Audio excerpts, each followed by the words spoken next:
You hit it.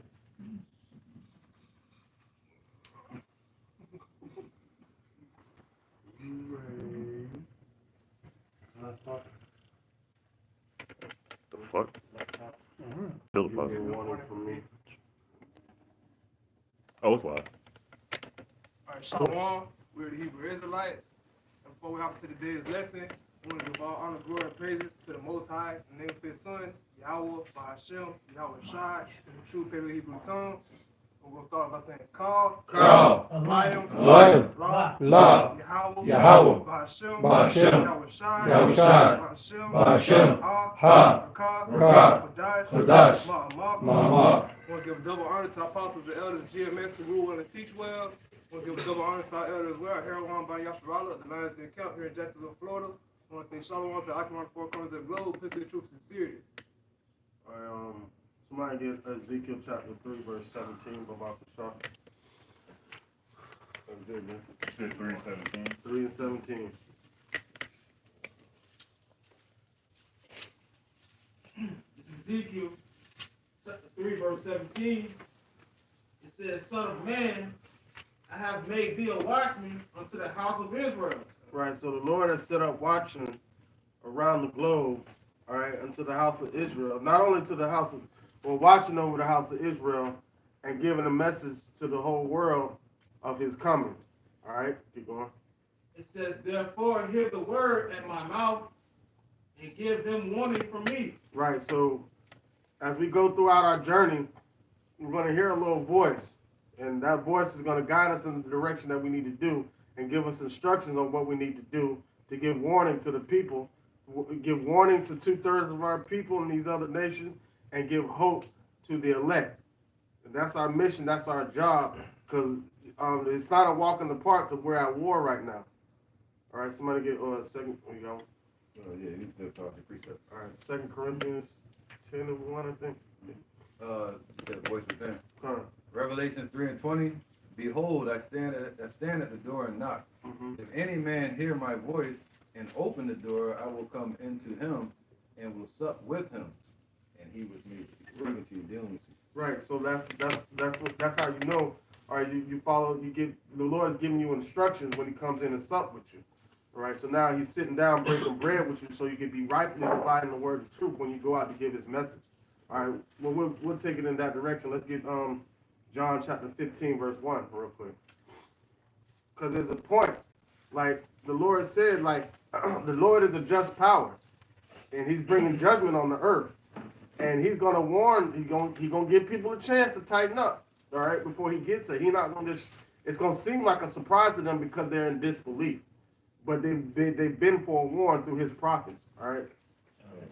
Yeah, all the way to 22. John 15 and 1. I am the true vine, and my Father is the husbandman. So, all right, so now it's all a connection. Yahweh Shai is the true vine, and Yahweh is the husbandman. All right. So instructions was given into Yahweh Shai, to Yahweh Shai from Yahweh, and from Yahweh Shai to His elect to go out and do this mission. Keep going. It says, every branch in me that beareth not fruit, He taketh away. Right. So that bearing fruit is what? Them going out and giving this message, right? Planting seeds in the minds of the elect, bringing in more fruit. So there's a job to do. There's a message to be given out. There's a testimony being made. Go ahead. And every branch that beareth fruit, He purgeth it, that it may bring forth more fruit. Right, and that's the part of the sitting down supping with you, right? Purging you, pruning you, so you can be a good tree that bring forth good fruit. A good tree can't bring forth bad fruit, and also a corrupt tree can't bring forth good fruit. Go ahead. Now ye are clean through the word which I have spoken unto you. Right, so that cleansing in Yahweh Shai being the living word, that was His purpose, to cleanse the sins of Israel. Somebody hold that right there. Get Zechariah 13 and 1. So we're cleansed through the word that He's spoken to you. So that's how we become washed and become new creatures. Book of Zechariah, chapter 13, and verse 1. In that day, it says, in that day there shall be a fountain open to the house of David and to the inhabitants of Yerushalayim for sin and for uncleanness. And that fountain is Yahweh Shai, who's cleansing us through the word. He became the living word when He came on the earth. And we have to give that testimony that He gave unto us back in those times when we were walking with Him. And it carried over into these times because as we come back to the earth, our works follow us. And it's going to follow us all the way to the kingdom. All right, let's get back to the John said, John, this is back at John 15 and 3. Now ye are clean through the word which I have spoken unto you.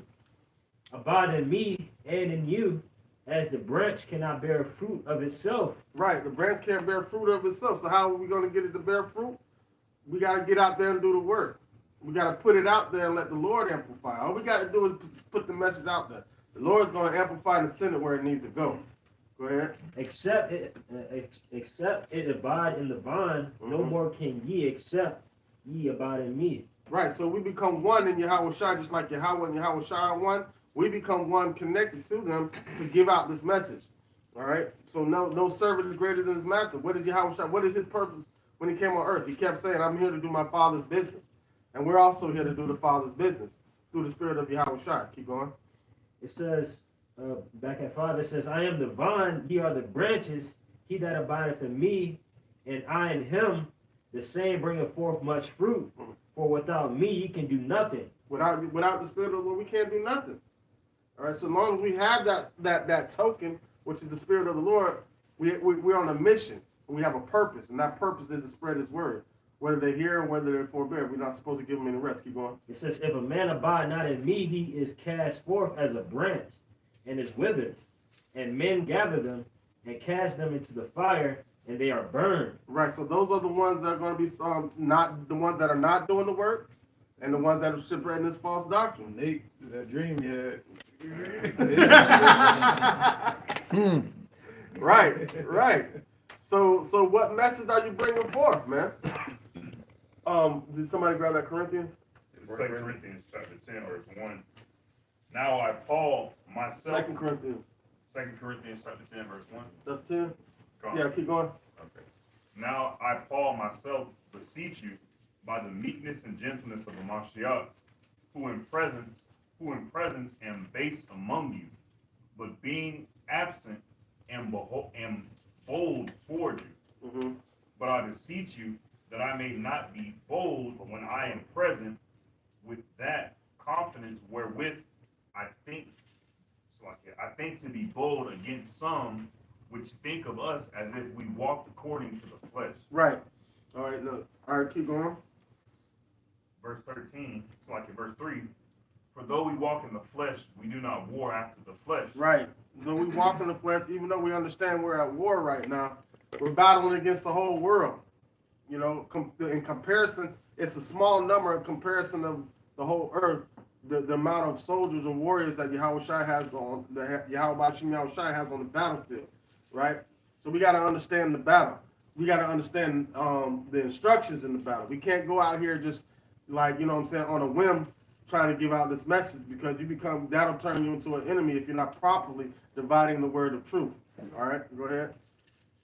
Verse 3, for though we walk in the flesh, we do not war after the flesh. So understanding that, we got to continue to stay in the spirit, and the spirit is going to drive you to do this work. The spirit, as long as we keep paying attention to that little voice, that voice is going to drive us to want to perfect this work and multiply in work and multiply in fruit. Put it that way. So we want to build our work. All of our works that we do on this side are going to be tested. Some of the works might be burnt up. Some of the works might be preserved. But if we continue in the footsteps of Yahweh B'Shem Yahweh Shai, we can't lose. We'll never lose any battle, and we definitely won't lose the war. Precept. Go ahead. Psalms 3 and 3. No, 2. Many there be which say of my soul, there is no help from him in Yahweh. But thou, O Yahweh, art a shield for me, my glory, and the lifter up of my head. Right. And that's what energizes us and keeps us going. All right. Knowing that we were being lifted up by the Lord, knowing that we're being instructed by the Lord, and knowing that we're being protected by the Lord. Yep, to wake up and go to sleep in this truth is a blessing. Correct. I cried unto Yahweh with my voice. That's what we're doing now. Right. That we're saying. And he heard me out of his holy hill. I laid me down and slept. I awaked, for Yahweh sustained me. Correct. I will not be afraid of 10,000 of people. Even though we're outnumbered, it don't even matter, man. We just appear to be outnumbered. Mhm. It's just an appearance. Like that's the false narrative that's being painted by the world that we're losing and that we're outnumbered. But the host of heaven is way more than the people that dwell on the earth. That's right. I will not be afraid of 10,000s of people that have set themselves round against me round about. Mm-hmm. Arise, O Yahweh, save me, O my power, for thou hast smitten all my enemies upon the cheekbone, breaking their jaw. Breaking their jaws, slapping the taste out their mouth. Thou hast broken the teeth Mm. of the ungodly. What's that? Their might. Their might, Their their spirit, power. their Where power. did their power comes from? It comes from the witchcraft from Esau that got their mind really believe that they can go up against the Lord because that's what Esau's doing. So 2/3 of our people carry on in those same footsteps and they're going to get the same reward, which is judgment from the Lord. Yep. And another way their power, the Lord going to break their power is sin. God. Because the nation, when they came up against us, they knew if they can get us to sin, they could take us down. But now we're cleared of that sin through Yahweh Shai. So this battle we fighting now, they can't stop it unless they get our treasure that's in heaven. And they can't get They can't get that. So now they have no power over us getting to the kingdom. Yep. The salvation belongeth unto Yahweh, thy blessing upon thy people. God. So now, and that's what we're fighting for. Right, And that's the man. message that we're giving out. So knowing that, like, you even more would want to do everything, every given moment that you can, you want to do something to get this message out to Yahweh by Shem Yahweh Shai. Because what's holding us back? Everybody got to be warned, and all the elect got to be sealed. We become part of that process and that happening. All right, back to no, did we finish in 2 Corinthians? Well, I still got Right. some verses. All right. This is verse 4 of 2 Corinthians chapter 10. For the weapons of our warfare are not carnal, but mighty through Yahweh. They're mighty. We don't even. The world don't even know how strong this weapon is that we have. The sword that we yield is the ultimate sword that nothing could defend against it. Period. Keep going. To the pulling down.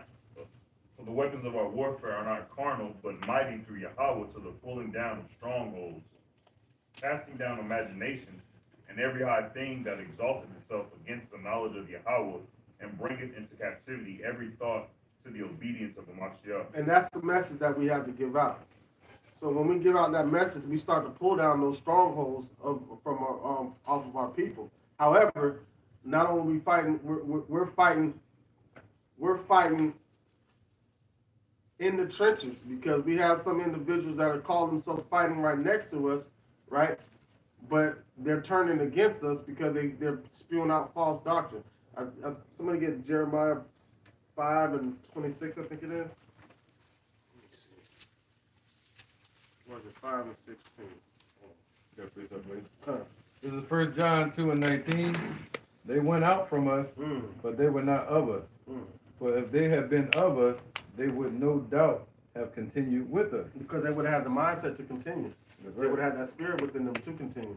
But they became offended. Why? Because they didn't have it. So that's why it says, study to show thyself approved, a workman rightfully dividing the word of truth. Once people are caught wrongfully dividing, or they have their own way that they feel like the word needs to be divided, they become ashamed and they want to be separated from you. And the Lord, that's the Lord doing the separation. Yeah, the Lord know their heart. They want that filthy lucre. Yeah. They want that money. They got all kind of different intentions, man. They want fame, Yeah. you know, popularity, which goes into fame. Yeah. All right. They want to rule over a lot of people. Mm-hmm. But That they want that character that they're building on this side, On this not side. the character. They want the exterior character that they're building on this side, not the interior character that Yahweh Shem Shai is building within. Right, the vainglory. Right, Yeah. right. There's nothing that comes to this flesh but vainglory. Everything. That's why the battle that we fight is spiritual. All right. Somebody got that Jeremiah 5:26. This is Jeremiah chapter 5 and verse 26. For among my people are found wicked men. Right. They lay wait as he that setteth snares. They set a trap. They catch men. And who does that sound like? Who that sounds like a fowler. Uncle Tom. Yeah, that sounds like somebody trying to be just like you. Something. It like sound like the boy like, get off me, you get off me. Remember he was chasing him down. Yeah. Get off, peck of wood. Remember that? Dude tackled you. Yeah. They sent him out after him, man. Yeah. All right, go ahead. As the cage is full of birds, so are their houses full of deceit. Therefore, What does it say? Deliver me from the snare of the fowler. You got 2/3 of our people doing Esau's handiwork, man. Trapping people and trapping them. Look at IUIC. Look at their cage full of birds. Islam. Islam. House of Islam. Christianity. Yeah, they call it HOI, right? NOI, Nation of Islam. Yeah, that's their house. Mm, The churches. full of birds. And they're hooting and hollering. If I may add on to it, it say, as it go back in the book of Deuteronomy, we shall worship wood and stone, be an example of Islam and Christianity. And then also going into IUIC, if you go up on I forget the website, I'll put it in the description. Yeah, taxonomy.com, the water. If you go up under it, they're labeled as Christians. And also, too, ISUPK, they're labeled up under Islam, man. And shit, they lead my people astray constantly, so forth. They constantly lead them away from the Lord. Yahweh Hashem, Yahweh Shai, man. Getting that. I don't know it. Right. Let's keep going. To the next. Keep going. Jeremiah chapter 5, verse 27. As the cage is full of birds, so are their houses full of deceit. Therefore, they are become great and wax riches. Rich, Salaki. It's clear. Their message is the money. Our message is salvation and destruction. Right? You see, they don't want this place to be destroyed. They're building communities within a place that's set up for judgment. This is a sacrificial altar in America, man. So why do we want to build the school? The school is right here on the internet, teaching our people about Yahweh Shem Shai. That's it. You know what I'm saying? All that trying to build a community, and we need our own grocery store. Why? To eat the foul bread? You know what I'm saying? Go ahead. It's Isaiah 30:1. It says, "Woe to the rebellious children, saith the Lord, that take counsel, but not of me." Right. So be prepared for them not to accept the counsel of the Lord, because we become counselors to the people, giving them hope and putting their mind at ease, but it's going to be rejected by 2/3 of our people. Go ahead. And that cover with a covering, but not of my spirit. So because they've created this false sense of reality in the matrix, right? They want to cover themselves with fig leaves like Adam and Eve did in the garden. They want to cover themselves and be like the other nations, right? But they don't want to cover. The 2/3 of our people are not going to want to cover. It don't matter whether they hear or forbear. We still got to give them this message. If they don't accept it, then they can just accept destruction. Go ahead. That cover with a covering, but not of my spirit, that they may add sin to sin. Right. Then we already here because it's transgressing the words of Yahweh Shem Yahweh Shai. Now they add on to that by them having a chance at hope and His mercy, but they reject it. So they just put this up in even more destitute, not even realizing it, or despair. Appreciate. All right, go ahead. This is 4 verses. This is the book of Jeremiah 23:1. Woe be unto the pastors that destroy and scatter the sheep of my pasture. Right, giving them the wrong message, man. Causing the people to go in the opposite direction than they should be going. Go ahead. Saith the Lord, therefore, this saith the Lord, Yahweh of Israel, against the pastors that feed my people, ye have scattered my flock, and driven them away, and have not visited them. Behold, I will visit you. I will visit upon you the evil of your doing, saith the Lord. Right, so the Lord gonna show up as they do. It ain't gonna be that knock that Zaquan was reading about. It ain't gonna be that. He gonna show up to their door with destruction and judgment. Go ahead. And it says, I will gather the remnant of my flock out of all countries whither I have driven them, and will bring them again to their folds, and they shall be fruitful and increase.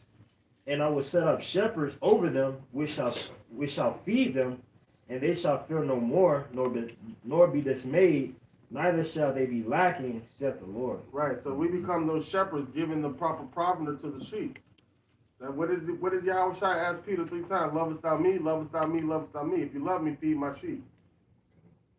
So that's what our purpose is. Our duty. That's our only purpose. Every time the Lord opens our eyes every day. Our purpose is to send this message out. Period. Point blank. Precept.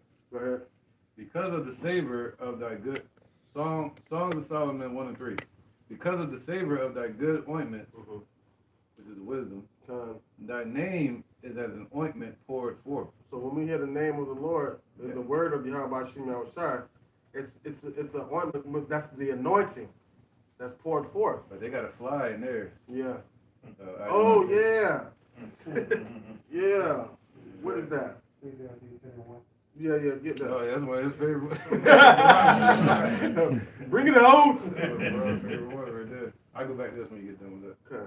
In the book of Ecclesiastes, chapter 10 and verse 1, it says, dead flies cause the ointment of the apothecary to send forth a stinking savor. So doeth a little folly him that is in reputation for wisdom and honor. Right, and it ain't even no little folly. It's a whole bunch of folly, man. Yep. An apothecary, the definition is a person who prepared and sold medicines. A physician, basically, man. A chemist. We supposed to what? Heal the people. And filter his word. Kind. Like you said, given the proper provender. Kind. Give them the proper provender because they're not able to eat it. So we have to make it plain upon table. So, he that make it plain upon table. Somebody get Habakkuk chapter 2. Go ahead and get it, because I'm messing it up. Go ahead and finish that. That was it, bro? Oh, that was it. All right, Yeah. Yeah, so they got a dirty fly in their ointment. All these other camps. How you see it? You said 2 and 1. Vision, yeah. Yep. Song of Solomon 1 and 3, real quick. Because of the savor of thy good ointments, thy name is as an ointment poured forth. And IUIC, they reject the name of the Lord. Right. Therefore, do the virgins love thee? Those are the wise versions of love. The ones that love the Lord, yeah. Right. That was talking about the love of the Lord, yeah. Wow. All right, bring that out. This is Habakkuk chapter 2 and verse 1. I will stand upon my watch. See, Habakkuk knew the assignment. That's what that's the spirit that we're supposed to be in, standing upon our watch. Keep going. And set me upon the tower, Mm-hmm. and I will watch to see what he will say unto me. Right, listening to that voice. Listening to that voice as we go on through this journey, man. Go ahead. And what I shall answer when I am reproved. Mm-hmm. Verse 2. And the Lord answered me and said, write the vision and make it plain upon tables. That's giving them the proper provender. So as we're given the vision of, and we read these scriptures and we're given the vision of Yahweh Shem Shai's will, right? We break it down for it's easier for the people to understand and eat, and grow from it. Just like how you have to give a baby milk first until it's able to digest it. So we have to break it down, give them the milk first, then give them a little bit of baby food and move up to the table food before they can get to the steak. Go ahead. That he may run that readeth it. Right. Meaning run what? Run the marathon, run the race that we're all trying to run to get to the finish line of salvation. Go ahead. Habakkuk 2 and 3. For the vision is set for an appointed time, Mm-hmm. but at the end it shall speak. Right. So all we have to do is put that message out there, but it's gonna be manifested and speak at a certain time when the Lord reveals it, everything that we've been speaking about to the whole world. So now what's gonna happen is as these times when destruction comes, time of Jacob's trouble, which we're very close to entering into, right? As these things go on, the things that we speak about in truth are gonna come to pass. But the lies that have been spoken about by these other camps, with their false doctrine, ain't none of that gonna come to pass. So the people are gonna start to look at them like, yo, what is all this stuff that y'all told us? But the people that chose to listen to Yahweh Shem Shai, their faith is gonna get, every time a prophecy comes to pass, their faith is gonna increase. Why? Because the word was being spoken in truth, and they were able to understand the truth. Yep. And that mixture, the chemistry, that's like them camps, man. They're adding what's that? Untempered mortar. You know, and that's that mix. But check this out. But the true men of the Lord, that are the true physicians or chemists or mixers, are going to do this. Hebrews 4 and 2. For unto us was the gospel preached, as well as unto them. But the word preached did not profit them, not being mixed with faith in them that heard it. Right. They don't have that proper chemistry going on. No, The word with the faith. Faith in who? His name. faith in his name. Yep. So that's what makes us chemists. We know how to mix it. It's a mix up. Somebody else called one for it. Yeah, the word got to be mixed with Think faith. about the unfaithful. Mm-hmm. Or this second Esdras, chapter 15, verse 1. I got 4 verses real quick. Behold, speak thou in the ears of my people the words of prophecy. And that's the point right there. Speak down the words of his people, the words of prophecy, man.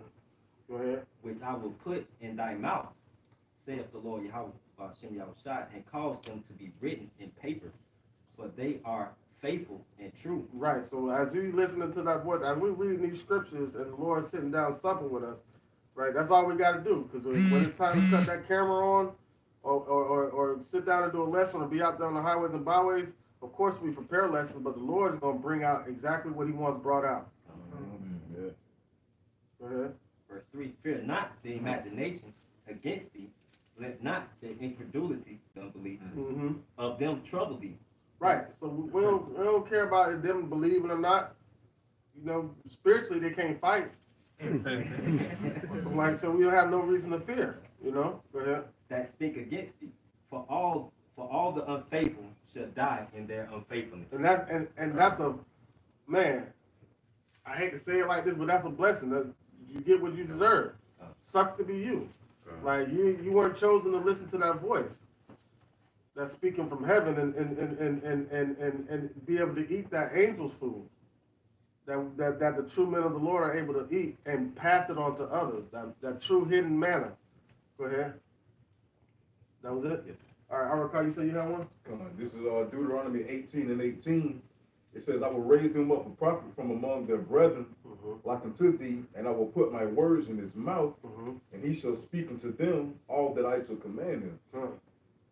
And it shall come to pass that whosoever will not hearken unto my words, which he shall speak in my name, I will require it of him. But the prophet which shall presume to speak a word in my name, which I have not commanded him to speak, or shall speak in the name of other gods, even that prophet shall die. Right. And Like the bats again. Straight facts, man. Hey, thus saith the Lord. Ain't like, don't get mad at us. Don't shoot the messenger. Yeah. And they're more mad at the message itself than the messenger. 'Cause they try to hide in their disbelief, but it's soul taunting to them to know that, because they're gonna know. They're gonna at some point they're gonna realize what is that? What is that? Wisdom of Solomon 5. No. No, a prophet was among them. No. Daniel chapter 12, where it says, "Many shall wake up." Oh, yeah. Yeah. I think it's, what is it? Daniel 12 and 10 or something like that. Real quick one.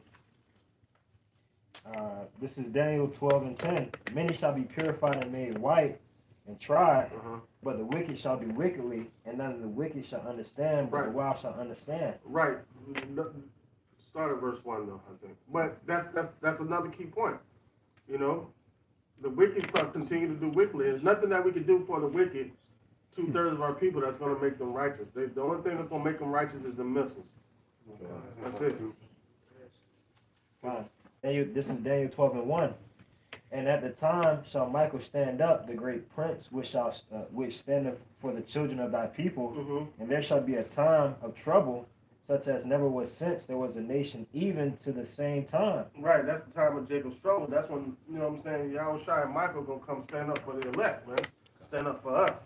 That way we going. That's when we go up in them chariots, and when we come back down on them chariots, off the chariots, then we can take what we did spiritual and do carnal manifestation of it, like throwing some hands. But right now, everything we do is spiritual. Go ahead. And at that time, thy people shall be delivered, every one that should be found written in the book. Right. So there's certain names that's written in the book. We got to let those people know that are written in the book that they're written in the book. They won't know that they're written in the book until they get this message. Go ahead. And it says, and many of them that sleep in the dust of the earth shall awake. Right. So we've all been in the dust of the earth at one point in time because we're discontinued from our heritage. Right. It says, some to everlasting life, and some to shame and everlasting contempt. So at the moment when those missiles come or famine hits or martial law or the Mach B hits, right? They're gonna realize that they've been wicked this whole time. And then we're gonna realize we've been righteous this whole time, following behind that voice. Interjection with your point. Come on. Real fast. Isaiah 52:2, shake thyself from the dust. Alright. Arise and sit down, meaning sit in your lot, your throne. O Jerusalem, New Jerusalem, loose thyself from the bands of thy neck, O captive daughter of Zion. So the dust. We're trying to get out the dust, man. Some gonna be in the dust, some gonna wake up from the dust. Some gonna stay in that dust. Mm-hmm. Some gonna stay in that dust. That was it on that. Yep. And Yeah. All right. That was it. Y'all, you said you had one. All right. Go ahead. It's Isaiah 31, and I started verse 2. Yet he also is wise and will bring evil and will not call back his words, but will arise against the house of the evildoers and against the help of them that work iniquity. Now the Egyptians are men and not God, and their horses flesh and not spirit. Yeah, and anybody in that mindset too. That's talking about Egypt at that time. But look at the mindset of America and what these other camps choose to follow. What they following behind that bag. They're following behind the money. That money's leading them to destruction. Go ahead. When the Lord, Yahweh Ba'ashem Yahushua, shall stretch out his hand, both he that helpeth shall fall, and he that is hoping shall fall down, and they all shall fail together. For thus hath the Lord spoken. They all gonna fall together, man. All of them gonna fall together. That's the point. Go ahead. What you want to speak on? I mean, that's the point, right? Come on, They're gonna come fall on. together. It's woe to them who run to Egypt for help, because that's the same mindset like the bishop's speaking on, that these 2/3 of our people are in, all right, especially these false prophets. Yeah, they get caught up in the matrix, man. They got caught up and they can't get out. Caught up in their undertow. You gotta rock with the current till you get to the shore, man. Yeah. All right, where we at? We were. Habakkuk. Yeah, I already got the point in Habakkuk. John 15. Huh? You want to go back to John 15? Yeah. All right, this is the book of John, chapter 15. I'm going to start at verse 6 again. It says, if a man abide not in me, he is cast forth as a branch and is withered, and men gather them and cast them into the fire, and they are burned. Right. You hear people saying how Yahushua shouldn't be worshipped, or don't even want to call Yahushua by his name. So they're not abiding in Yahushua, so they're not able to give forth the proper message. So they're set up. That's why the Lord said, let them alone. They be blind leaders of the blind. That both shall fall into that ditch. When they get into that ditch, they're going to have to come. They're going to have to look. When they look up from that ditch, they're going to see the Lord bring them judgment. Either that or martial law troops. I got a precept real quick. God. Matthew 24:40. Then shall two be in the field. They're gonna be in the the one shall be taken and the other left. Yeah, man. Left to his doom. Yep. Left to his One doom. gonna be taken for martial law, the other gonna be left there. Left there for martial law. Hey. Nah, when they show up, there's gonna be a separation. Come It's gonna be a separation, man. So some of the elect might not get taken, and they may come snatch some of them 2/3. Mind you, remember that was going around. That's gonna be a problem real soon. Hey, hey, so with that, if you take it, you consider this property now. Thank you. Yeah. See the difference. Yeah. Cellular level. Yeah. Oh yeah. And They gonna that's the Pokemon. They gonna go. we got one. There you go. I was gonna say, even on a smaller level, man, they did what they did to the animals. You know, they did it to the animals. They trying to basically put it in all of us via the food, using the food as a weapon. You know what I'm saying? So it gets to a point to where they're gonna be using their things they got in the sky, try to look down and try to get all of us, try to round all of us up. It's possible, as swift as possible. What they spray in the air as well. And the crazy part about it is they're gonna use all that type of technology to do all that, and then while war breaking out. You know what I'm saying? So it's like, man, Yahushua Shai got so many potential monkey wrenches to throw in their stuff, man, to where like it's crazy. You got North Korea got a satellite over that hovers around the United States that can throw an EMP at any given time. And if they do that, Russia has been testing their tube-based, old tube-based military equipment, just to make sure it still works, because they could use that. They could use those systems off the grid. They don't need to use satellite. So if an EMP happened to America, Russia could still fight, but America couldn't. They would have no control over anything. Like you wouldn't have no light. It'll go straight dark in here. It'll go straight dark, because everything in the only place that's really not on the grid like that is Texas. That's why Texas one of the reasons why Texas wanted to be separated as its own country, separate from the United States. They got their own grid. Right. I got a precept. Mm-hmm. This is Matthew 3 and 12. Verse 11. Well, verse 12. It says, whose fan is in his hand, and he will thoroughly purge his floor and gather his wheat into the garner, but he will burn up the chaff with unquenchable fire. Now, knowing that the Lord's bringing some destruction like that, and He's telling you what He's doing, He's gonna gather His wheat and put it in the barn, but the chaff He's gonna burn up. People need to know that, so they could see, they could choose a side, or be aware of what side was chosen for them. And that goes into the selection process too. Correct. That fan is a winnowing tool. Correct. They Oh shoot yeah, up into the air yeah. So they can separate the corn from the chaff. Correct. So That's that air, that wind. The Lord using wind to do that, and the destruction to do that. correct. You got two winds blowing. At the same time, damn it. Yep. Spiritual wind, and then the destruction going to do the rest of the scatter. Right. So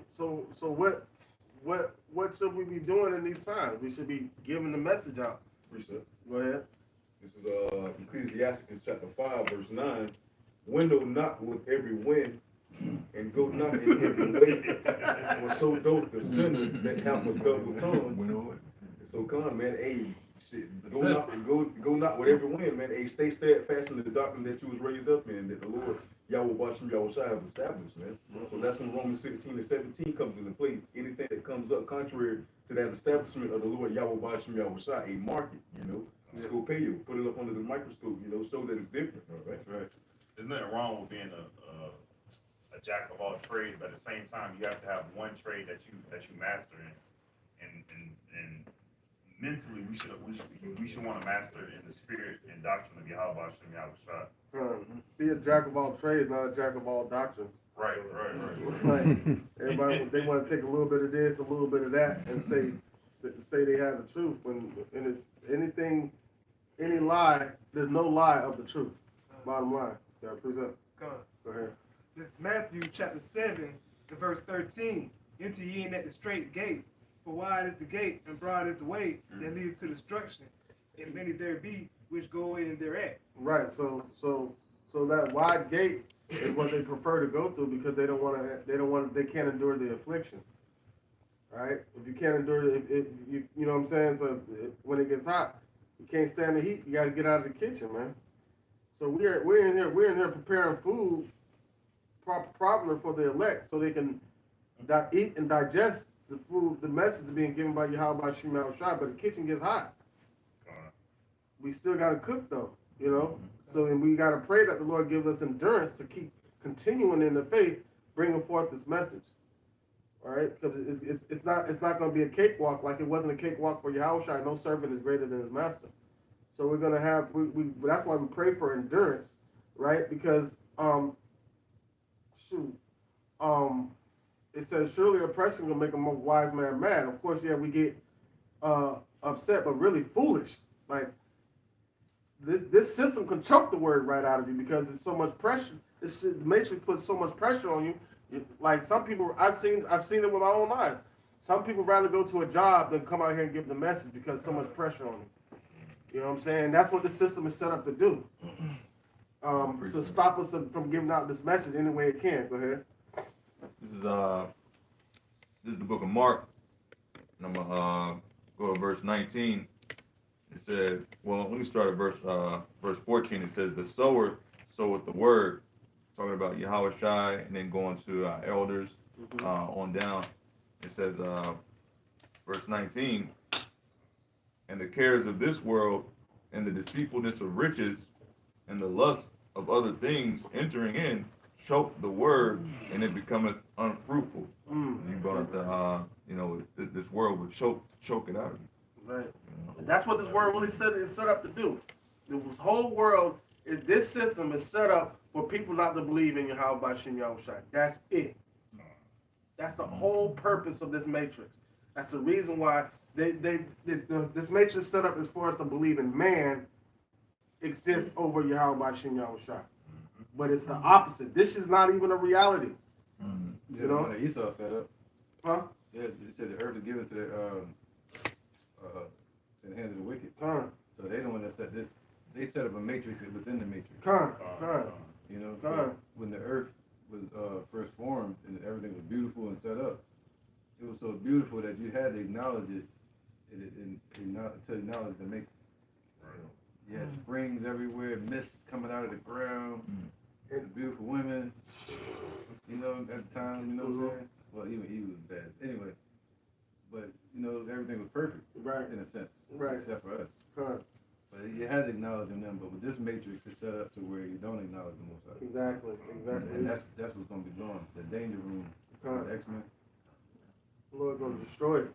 Esau done took over the damn engineering. He fucking it all up. Mhm. Got motherfuckers walking around with their pants down. All kind of shit. All kind of shit. But that's what's beautiful because as much as Esau does, he can never block us from looking up and seeing the firmament that separates the waters from the waters, or seeing the waters itself, or seeing the sunrise and the sunset, still seeing the power of Yahweh Hashem Yahushua. Still seeing the order up there. Well, let's go there. Somebody get Wisdom of Solomon chapter 13.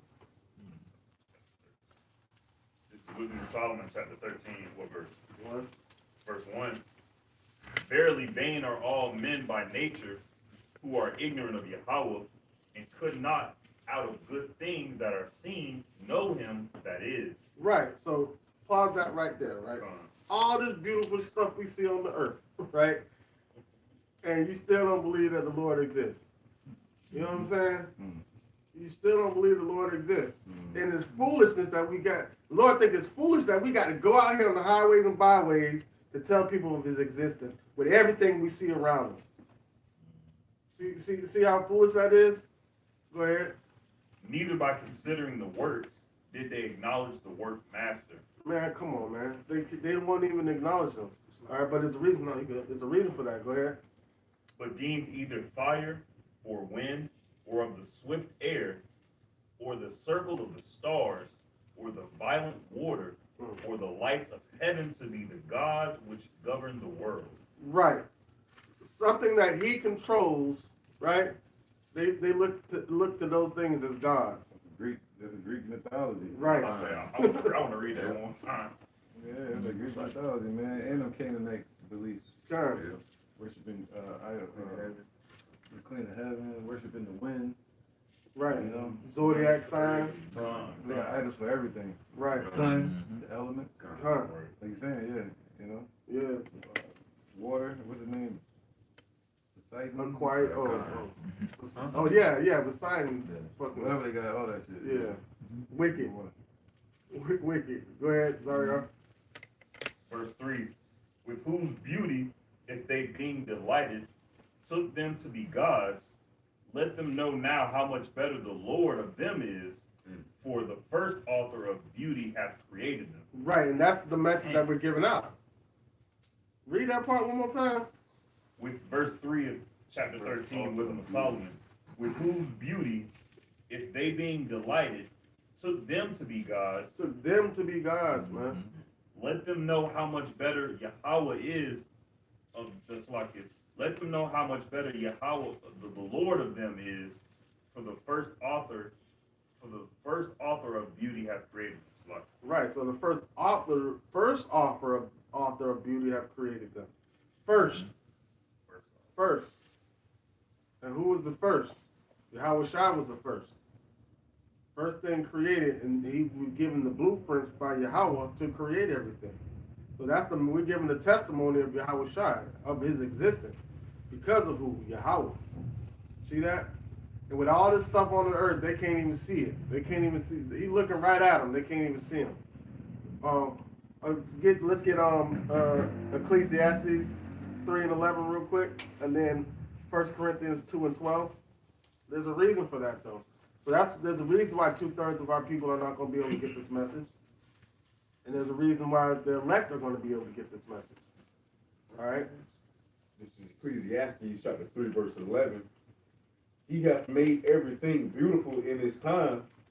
Also, he hath set the world in their heart. Right. So he made everything beautiful. That's why it was in Jeremiah 10:1 said, "Be not dismayed at the heavens, because the heathen are dismayed at them." They can't even get past this realm to get a true understanding of the existence of Yahweh by Shem Yahushua. Go ahead. Also, he hath set the world in their heart, so that no man can find out the work that the Most High Yahweh Ba'ashem Yahushua making from the beginning to the end. Right. They ain't gonna be able to figure it out. That's that science, Greek mythology. All that shit, man. Science is the study of moving things. Mm. The whole world and shit. For real. So they can study how the missiles move. Yeah, they can't understand them. So unto the carnal or carnal things, unto the spiritual things. Come on, let's get it then. Spiritual things. Yeah. Come on, let's get the 1 Corinthians. yeah. 1 Corinthians chapter 2, verse 12. Now we have received. Go up not, to like I think verse 10. verse 10. For Yahweh hath revealed them unto us by his Spirit. Come on. So Yahweh has revealed everything unto us by his spirit. All right, keep going. For the Spirit searcheth all things, yea, the deep things of Yahweh. So we don't get stuck in this realm. We go outside this realm and we talk personally with Yahweh with Yahweh through Yahweh Shai. Get a true personal interjection. All right, keep going. Verse 11. For what man knoweth the things of man, save the spirit of man which is in him. Right, because the natural man, the earthly man, is only going to know the things on the earth and doesn't even really know that. All right, go ahead. Even so, the things of Yahweh knoweth no man, but the spirit of Yahweh. Right, so but they have the, like we just read in Ecclesiastes 3:11, they have the spirit of the world, so they don't know the things that are freely given to the ones that really love Yahweh by Shem Yahushua. Go ahead. Verse 12. Now we have received not the spirit of the world. So we didn't receive the spirit of the world. So we received the testimony of Yahweh by Shem Yahushua. And that's what we have to give out. That's the message that we have to give out. Keep going. But the spirit which is of Yahweh, that we might know the things that are freely given to us of Yahweh. So we will know the things that are freely given unto us, but it's blocked from them. Go ahead. Which things also we speak, not in the words which man's wisdom teacheth, but which the Holy Spirit teacheth, comparing spiritual things with spiritual. So while they're out here trying to talk about science, the study of moving things, right? We're figuring out the creator of moving things. And it's funny, I saw a video of Nate, he was reading this scripture, and I thought it was ironic. Somebody carnal was reading that scripture, and then he was reading it as he was like super studied down with the alligator armor and everything like that. And it's like, look at the carnal man trying to be spiritual. Interjection? Okay, I'll get y'all precepts in 1 second. All right, Verse 14. You want me to keep going? Yeah. Verse 14. But the natural man receiveth not the things of the spirit of Yahweh, for they are of foolishness unto him. Come on, yeah, they think the message that we're putting out is foolish. You know, go ahead. Neither can he know them, because they are spiritually discerned. So they're not going to get a true understanding because they don't have that spiritual discernment, man. But there's ones that are out there that have that discernment that was given into them from birth. It just has to be ignited with the word of Yahweh Shem Yahushua given into them correctly. And that's our job to put forth this message. Keep going. But he that is spiritual judgeth all things, yet he himself is judged of no man. Right. How are we able to judge all things? Because why we're connected with Yahweh Shem Yahushua with like mind. So really it's not us judging it, it's him judging it. Because judgment was given from him to Yahweh Shai. Yahweh Shai gave us recollection of what that judgment is. And you know, we put that out in the atmosphere and let it do its work. All right, keep going. Verse 16. For who hath known the mind of Yahweh that he may instruct him? Who has known the mind of Yahweh that he may instruct him? You have to be in that mindset of Yahweh Shema Shai to be instructed of them. Go ahead. But we have the mind of a Mashiach. Boom. That's the point. We have the mind of Yahweh. That's when he said, they are one as we are one, because we have that like mindset of Yahweh Shema Shai. Then that makes us on one accord with them. All right. So let's get these precepts real quick. Get yours. And I got one for you real quick. The mind, this is mine real quick. come. Psalm 33 and 14. It say 2 by 2 to clean them to their light. Come. We gotta get it though. But 14 it says, from the place of his habitation. 13. Yahweh looketh down from heaven, and he beholdeth all the sons of men. Come. From the place of his habitation, he looketh upon all the habitations of the earth, Come. and he fashioneth their hearts alike. Come. He considereth all their works, man. So, And so he's a potter that has the clay to fashion man into his liking his best. Some has he blessed and the others has he cursed. And turned out of the way. You know, so they're not gonna be able to get it. Period. Kabash. This is Romans chapter 1, verse 21. Because that when they knew God, they glorified him not as God, neither were thankful, but became vain in their imaginations, and their foolish heart was darkened. Professing themselves to be wise, they became fools. Dummies. Straight little dummies. Like, but they'll think they have all the knowledge of the world, and they look at you as if you're nothing, and they don't understand that they have nothing. Yeah. Go ahead. Verse 23, and changed the glory of the uncorruptible God into an image made like to corruptible man, and to birds, and to four-footed beasts, and creepy things. They want to worship everything they can worship except for the right thing. You know? They're set up to be destroyed like that, man. You're not going to be able to, they so stuck on stupid. They stuck on stupid. The bottom line, Arakah. It's Ecclesiasticus chapter 3, verse 23. It says, be not curious in unnecessary matters, for more things are showed unto thee than men understand. For many are deceived by their own vain opinion, and an evil suspicion have overthrown their judgment. So, don't worry about, just like the bishop and the elder was speaking on, man. And you got 2/3 of these heathens going about how this is functioning, how this is created, or trying to take away from the Lord Yahweh B'Shem Yahweh Shai, and all together it was all done by the Lord Yahweh B'Shem Yahweh Shai, man. All said and done to get straight to the point. All right, you don't have to beat around the bush. Well, hey, this functions with this and this, that, and the third. It's the Lord Yahweh B'Shem Yahweh Shai that's making everything work, man. Right. So, and nothing's gonna work. So he makes the wicked work too. He created them to be wicked, man. Right. So I mean, Ain't nothing wrong with studying science and physics and math and stuff like that, but at the same time, you still have to give reverence to Yahweh B'Shem Yahweh Shai.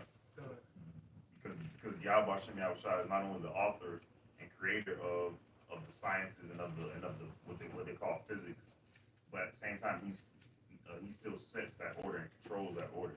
Right. And it has the ability to measure those things and to weight and to go ahead. That's it. Daniel 1 and 4. These were children in whom was no blemish, the elect, but well favored and skillful in all wisdom, and cunning in knowledge and understanding science. And those were the ones that when Babylon came in the first time, took the nobles out. And Daniel was included with them. That's right. And such as had ability in them to stand in the king's palace, in whom they might teach the learning of the tongue of the Chaldeans. But the point was, we had understanding in everything. Right. It's just about what you're going to do with it. One vessel could be made for wickedness, and a vessel could be made for righteousness. Like, some could take a piece of wood and build a boat for the flood, or somebody can take a piece of wood and build an idol. So the same thing with science. The natural uses of things. Get that. Go ahead, brother. It's the book of Ecclesiastes, chapter 10. Chapter 10 and verse 30, it says, the poor man is honored for his skill, and the rich man is honored for his riches. So Yahweh Shem Shah had given us the skill to rightly divide the word of truth. He also gave us the skill to study to show ourselves approved. And it says, he that is honored in poverty, how much more riches? And we basically represent that poor man that's honor that, you know, in our Lord's state, to be able to use this wisdom, knowledge, and understanding that Yahweh Hashem Shai gave us to increase, you know, everything, the wisdom that he put in us from the womb, basically. Ooh, precept, interjection. Real quick. Sirach 30, this for you though, brother. Sirach 39 and 25. For the good are good things created from the beginning, for the womb, right? And so evil things for the sinners. The same way, it says what? So it says the principal thing for the whole use of man's life are water, fire, iron, salt, flour of wheat, honey, milk, and blood of the grape, and oil and clothing. All these are good for the godly. So to the sinners, they are turned into evil. So they use all that for wickedness. Anything that we use for good, they use it for wickedness. Yeah. Science too. They use science as witchcraft, man. Right. For real. Even the Lord. Yeah, they use science and call it spiritual, and they decide to trust it. We were trusting science. Remember that? Fauci now. Yeah. Yeah. Pray to Adam. We made, there's fire, let's worship him. Yeah. That's why they go into their whole digital system. So they trust in science. They're not trusting God. Right. They trust AI. Knowing the AI, not understanding, well, maybe they do understand, but AI gets its information from humanity. Yeah. Bottom line. Program algorithm. Yeah, algorithm. So it's not like you ask an AI a question and it answers the question. It searches for the question, just like with Google. You know, it's not nothing that They is gave Google a voice. That's it. right. Damn. That's all it is. They gave Google a voice. Autonomy. No, he got a point. Then I was gonna say, don't forget your precept, but he got a point. Real quick. Oh, there's a thing of they can't spell strawberry right. They put it with, they say 1 R or 2 R's, and it actually got 3 R's. So yeah, it's flawed. That's all. Right. They also use the scripture for evil as well. Oh, yeah. Yeah. Manipulate the word. Okay. Right. Right. They use It's everything good for for you. us, but they use it for evil. Yeah. Can't get right. Yeah, that's what I'm saying. God. Can't get right. Us. I got one. Now I'm gonna go ahead and bring it out. This is Sirach 35 and 16. It says, "He that serveth the Lord shall be accepted with favor, and his prayer shall reach unto the clouds." So the point I was making is about, you know, the more that we stay fast in the work of Yahweh Shai, the more the Lord gonna bless us with favor. You know what I'm saying? With comfort, with strength, with more wisdom. You know what I'm saying? But it says, "He that serveth the Lord shall be accepted with favor," man. You know, going back to, you know, how the Lord sides with his people that does things that's pleasing unto him, versus how he's against the ones that forsakes him, man. Because the ones that's forsaking him, all right, it's not going to be protected or shielded in the times to come, man. You know, but the ones who diligently what study to show that self-approved, you know what I'm saying, study to show that self-approved unto him, gonna be favored in that time, man. In them times of judgment, man. Right. So you're gonna be able to tell who's favored by the Lord by their faith and their wisdom. Those two key things that are gonna show forth your perfection is faith and wisdom. Because it says, knowledge and wisdom shall be the stability of the time and strength of salvation. Precept. Go ahead. 1 Timothy 6 and 18. Right? 17. Charge them that be rich in this world, that they be not high-minded, nor trust in the uncertain riches, but in the living power, who giveth us richly all things to enjoy. In Revelation 13 and 16 is an uncertain rich as well. Riches. Because that's going to be the new money. They're going to give you, what do they call that? I did a lesson the other day, universal income. Yeah. Uncertain riches. Uncertain riches. Interjection? Sure. All right. That they do good, see? That they be rich in good works. That's what we aiming for. The good works. Ready to distribute. We got our own distribution. Willing to communicate what's the name of the lesson? Give them warning from me. See, willing to communicate. Con. Laying up in store, that's your point, brother. Laying up in store for themselves a good foundation against the time to come, that they may lay hold on eternal life. And that's the goal. You know, laying up in store for us good things, man, not bad things. Because they're going to regret it, the choice that they made now in that time, man. This is Psalm 1:1. Blessed is the man that walketh not in the counsel of the ungodly, nor standeth in the way of sinners, nor sitteth in the seat of the scornful. But his delight is the law of the Lord, and his law doeth he meditate day and night. And he shall be like a tree planted by the rivers of water, that bringeth forth his fruit in his season. So how is he bringing forth fruit? Going out here sending the message out, bidding them to the marriage, man. Go ahead. His leaf also shall not wither, and whatsoever he doeth shall prosper. Right. So you seeking prosperity? You do the work. Because that's the only way you're going to prosper. Because everything else is going to be destroyed. Right. Your leaf shall not wither, meaning you're gonna always get the water. Okay.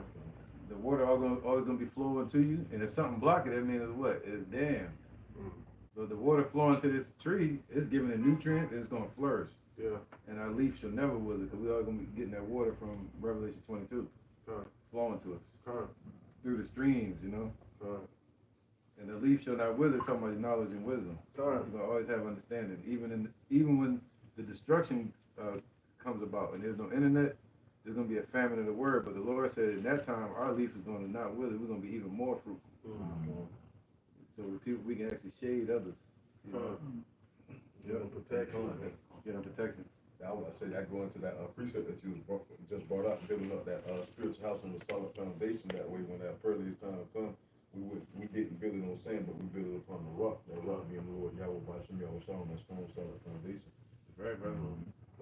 Precept. Go ahead. The book of Ecclesiastes, chapter 10 and verse 31, it says, "He that is honored in poverty, how much more in riches? And he that is dishonorable in riches, how much more in poverty?" You see that, basically in IUIC.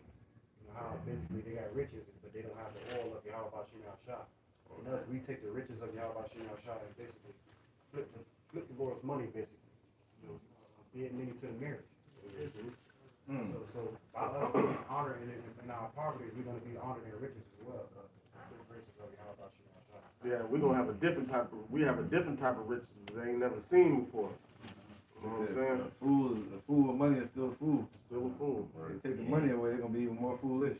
You can't counterfeit this money. Yeah, he gonna act the fool. Nate gonna act the fool, boy. They all hell break loose. Boy, man, sucks to be him or around him. All right, you still got that. Yeah, hold your spot. I'm not ready. What verse you at? I'm at 7. Well, I read 6, but it's 7. You want to read 6 again? Yeah, read 7 real quick. All right. This is the book of John, chapter 15, verse 7. If ye abide in me, and my words abide in you, ye shall ask what ye will, and it shall be done unto you. See, that goes into the riches that we have already. Go ahead. It says, herein is my Father glorified, that ye bear much fruit. So shall ye be my disciples. Bear much fruit. Bear much fruit, man. Yeah, you can't bear fruit out here trying to thumb thugging on the internet, just with not going out there on the highways and byways. It takes more than just sitting behind a computer, man. You gotta get out there, be seen.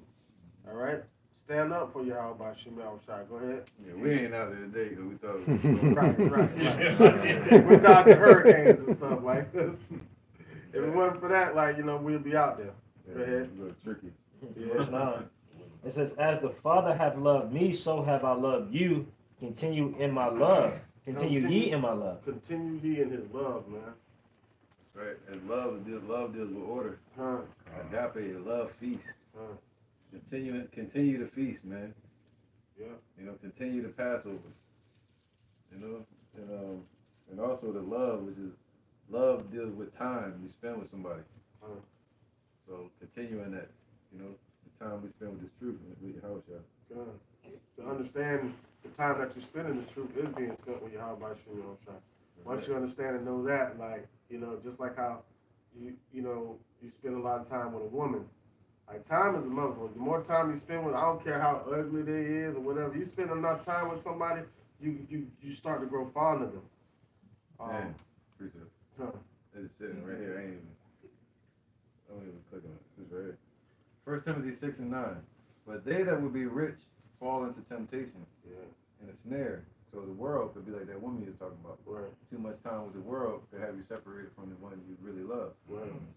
Love is time that you spend in order. And into many foolish and hurtful lusts. See that? Which drown men. See that? Get drowned in it. That's that water on one side and fire on the other. Mm-hmm. And it drown men in destruction and perdition. For the love of money is the root of all evil. Which while some coveted after, they become greedy. Right. They have erred from the faith and pierced themselves through with many sorrows. That's a sour deal. It's in it. It's in the drinking the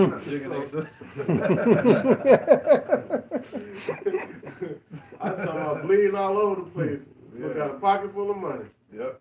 And rather have it than such. Like piercing the soul with many sorrows, but the flesh is happy. They think. Go ahead. 1 Corinthians chapter 15, verse 33, it says, "Be not deceived, evil communications corrupt good manners." You can speak on it. Hey, kind of just pretty much what the bishop and the elder was speaking on, just being intertwined with that wicked woman being in the world, all right, are these false philosophies, false doctrines, all right, indulging with them or just being around the wrong crowd, that can corrupt the good establishment that has been established within you. Why? Because like the bishop said, hey, shit, you be around something, you'll become fond of it, Go ahead. This is the book of 2 Peter chapter 2 and verse 14. Having eyes full of adultery and that could not cease from sin, beguiling unstable souls, in heart they have exercised with covetous practices, cursed children, which have forsaken the right way and are going astray, following the way of Balaam, the son of Bozar, who loved the wages of unrighteousness. So just like the brother speaking on again, it's like that spiritual adultery, looking at these other women, these other philosophies, all right, to where they beguile unstable souls, thinking that the fleshly way, the carnal way, and showing the representation in that, leading 2/3 of our people into that manner. Mm-hmm. Yep. Right. This is the word for astray. Appreciate it. Yep. It says astray means away from the correct path or direction. Off the target, wide off the target. You totally missed that. Yeah, man. He went miles down that road. Miles down the wrong direction. Yeah, well, they should have took a left at Albuquerque. Zaria? This is Matthew chapter 19. I'm going to start at verse 19. The young man saith unto him, All these things have I kept from my youth. What lack I yet? Yahweh said unto him, If thou wilt be perfect, go and sell that thou hast, and give to the poor, and thou shalt have treasure in heaven, and come and follow me. But when the young man heard that saying, he went away sorrowful, for he had great possessions. So we have to remember that we don't need to revel in our possessions. We don't need to keep that mind that gain is godliness. Possessions truly mean nothing. This realm that man has created, this matrix that man has created, isn't even real. So the main thing we need to focus on is not only following the law to the best of our ability, but also having faith in Yahweh Shem Yahushua. And faith is having faith in Yahweh Shem Yahushua in every facet of life. Whenever something scary happens, what we perceive as scary, we need to keep on the forefront of our mind is it's all the will of Yahweh Shem Yahushua. Whatever may happen will happen. Right. So we don't need to be like fear is not an option. Why? Because he didn't give us a spirit of fear. Power, love, and of a sound mind. So understanding and knowing that we're not going to move and operate in fear, and there's nothing because we know we're protected by Yahweh Shem Yahushua. All right. So now we go up there at all times to give our bodies as a living sacrifice to present this message and give hope to the hopeful elect and tell 2/3 of our people in these other nations their judgment. All right. There's some more precepts out there. I got one. This is Sirach, chapter 5, verse 1. It says, "Set not thy heart upon thy goods, and say not, I have enough for my life." And I just brought this precept out just to back up the point that the brother Zariah made. You know, don't set your heart on possessions on this earth. Don't set your heart on all these things that can fade away in this life. You know, and don't be like, "Oh, I'm straight, I'm good, I done made it." No, the Lord said, don't do that, because you could lose that at any moment. That can go away at any moment. And guess what? If your mind is in those things and you lose them, now you're moving in haste, you're moving in fear, and now you're not moving according to Yahweh Shem Yahushua. Right. All right. So this is Sirach 10 and 20. Among brethren, he that is chief is honorable. So are they that fear the Lord in his eyes. All right. So that spoke for itself. You know, you got two ways of looking at things. You can look at it from the human level, and the one that's chief among you is minister among you as well, is usually honored. But also from the Lord's view, all of us are honored above the other people. You know, so he's making a separation. Right. And to be honored by the Lord, that's I don't give a damn. You know what I'm saying? We honor each other for our works and things like that. But even that's coming from the Lord. But he look at all of us as elders to these people. Even though we may have elders or honorable one, you know. But to him, he's like, all y'all. Yeah. Are better than them. Yeah, us is. Right. You're not like us. But the fear Right. of the Lord. For the fear of the Lord goeth before the obtaining of authority. Right. That goes before the attaining of authority. We got to attain authority. Elder Pastor Hart just did a lesson on that yesterday. Authority. But roughness, cut me off whenever you want. But roughness and pride is the losing thereof. Rough garments to the sea. You know, going out there just ranting and raving. Whether he be rich, noble, or poor, their glory is the fear of the Lord. That's the point. So you go ahead. Somebody get Jeremiah 9 and 27 to back the elder up on that. Yeah, the Lord will increase you, man. But will you be able to sustain that mindset and the truth? What do you call that? Business ethics. You know, being not slothful in business. You know. Jeremiah chapter 9, you said verse what? 27. Yeah, no, 27. 24. 24. Right. We don't want to look. We don't want to look into the mirror and then walk away from the mirror, which is the word, and then forget what manner of person we are. Forget that we Israelites. Forget we're supposed to be doing the Lord's will. Yeah, money can't do that. Yeah, money will do that. Women, stress, 23. Yeah, stress will do that. What? Peter Porker? Food? Food will do that. Yeah. Right, all kind of vices. He said, "What? Everything is expedient." We're gonna get that too. Everything is expedient, but not all things are lawful. Yeah. So we have to maintain our integrity, our innocence, even if we do get increased. Because if you looking at the Old Testament, it says Jeshurun waxed fat and kicked, and that's what we were known to do in the past. Like the Lord will lift us up, and then with the pride of getting away. Pride of getting away, we start acting that word, and act like we ain't get it from the Lord. But then when we get broke down, we go call upon the Lord again to come save us. A good example of that, I hate to bring it up, man, is that dude from Jagged Edge. Man, he's a good example of that. Mr. Curry. Yeah. He out there doing the work, and he rich. You know, he even went that path, and he rich, but he's still doing the work. However people look at him, he's a good example. That's what I would expect Floyd Mayweather and them to do. You got that far in celebrity, being a celebrity, and you go out there and still teach. Rich or poor, praise you, the Lord. Right. You know, whether dude Casey or whatever, you know, he's a good example. But not me. Not Nate. Not Nate, bro. Not Nate. He just focused on the bag. He got the bag and lost the doctrine. He lost the oil. Lost the oil. He traded. He traded it. He traded it. He traded it. it. Just like Rich Homie Quan. Rich Homie Quan sold his soul. I heard the song yesterday. He said, I cut that shit off. Someone heard it. He said, he said, don't judge a book by its cover. I shook hands. He said he shook hands with he made a deal with the devil and he shook his hands. He said, so don't judge a book by its cover. I was like, that nigga so The prophet is a man to gain the whole world and lose his soul. Don't gain up. That's what y'all talking about right now. Gain the whole world and lose his soul. Quick interjection. Yeah. It's Mark chapter 4, verse 16.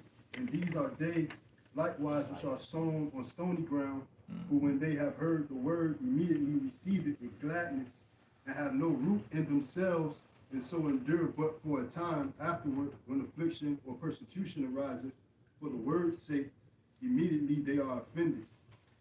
And these are they which are sown among thorns, such as hear the word, and the cares of this world, and the deceitfulness of riches, and the lust of other things entering in, choke the word, and it becometh unfruitful. It become unfruitful and become a curse unto them. They lose their integrity. Time. Yep. It goes into integrity. Time. Some more precepts. Go ahead. This goes back into that woman that pulled us away from the Lord through that fondness. This is Proverbs chapter 6, verse 26. For by means of a whorish woman, a man is brought to a piece of bread, and the adulteress will hunt for the precious life. So all these philosophies and all this stuff that 2/3 are chasing behind our people, they're losing their value in the eyes of the Lord. Their light is being dim, and they're losing their flavor like the salt, being trodden down by the Gentiles. And that's just what it is. They're ultimately going to be trodden down through those missiles if they don't repent to Yahweh Shem Yahushua in true and sincerity, taking heed to that arm being stretched out through the prophets. Fine, man. Fine. Someone said present. Go ahead. All right. Isaiah 59:6. It says, "Their webs shall not become garments, neither shall they cover themselves with their works. Their works are works of iniquity, and the act of violence is in their hands." And I was bringing that out because I was looking at it, how so that's about people cover themselves with the wrong covering, man. Mm-hmm. You know, they cover themselves with their with traps. You know what I'm saying, with snares. Mm-hmm. Religions and stuff. Doctors and religions, man. Right. That's just like, you know, you go to school. It's like a kid going to school and seeing everybody in his school with name-bearing clothes, right? Name-brand clothes being the false doctrines. But you give them some non-name brand stuff, which, you know what I'm saying, they don't want to wear it because they want to wear what everybody else is wearing. They want to look like everybody else. But see, the Lord is putting on the proper garments for his elect. So it's because they ain't never seen it before, they think it's no name brand, but it's actually the brand that you really want to be, that you want to have on. All right, let's go back to the other point that the elder made real quick. Zara, you got that Jeremiah 9:23? This is Jeremiah chapter 9, verse 23. Thus saith the Lord Yahweh, let not the wise man glory in his wisdom. So you got people that think they're wise in this world, but they didn't become fools in this world to become wise in Yahweh by Shem Yahushua. Go ahead. Neither let the mighty man glory in his might. Let not the rich man glory in his riches. But let him that glorieth glory in this, that he understandeth and knoweth me, that I am the Lord Yahweh, which exerciseth loving kindness, judgment, and righteousness in the earth. For in these things I delight, saith the Lord Yahweh.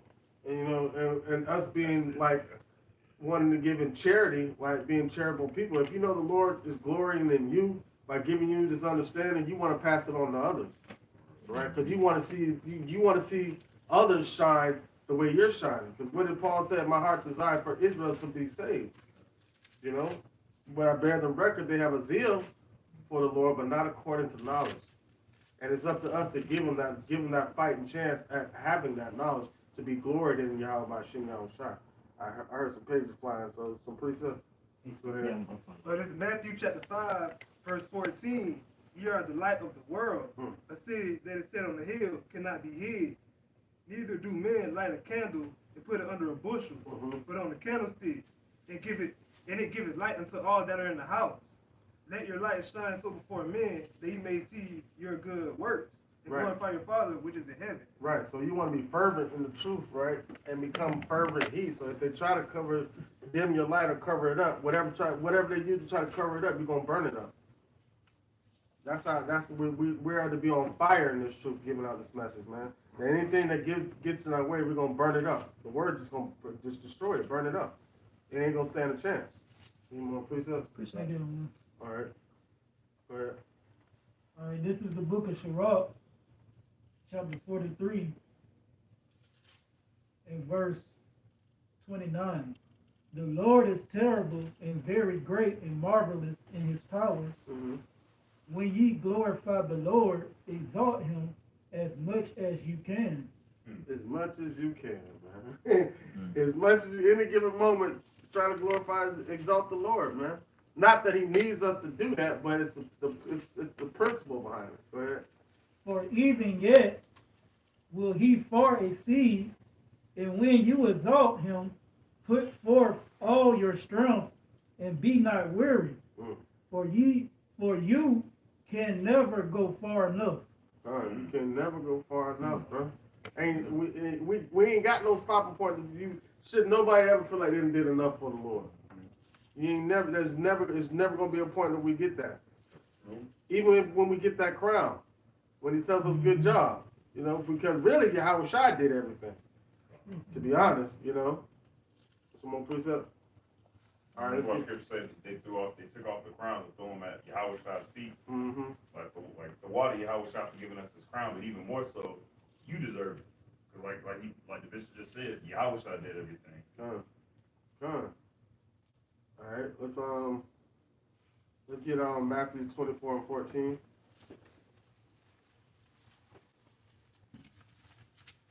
This is Matthew chapter 24, verse 14.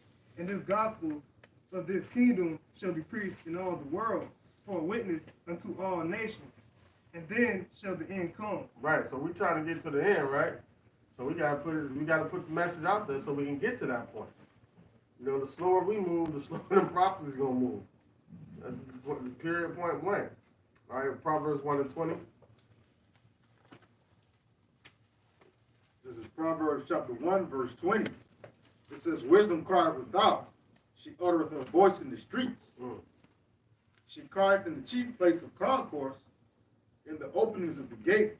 In the city she uttereth her words, saying, how long, ye simple ones, will ye love simplicity? Can you imagine that? Chief place of concourse, meaning where all the money is being spent.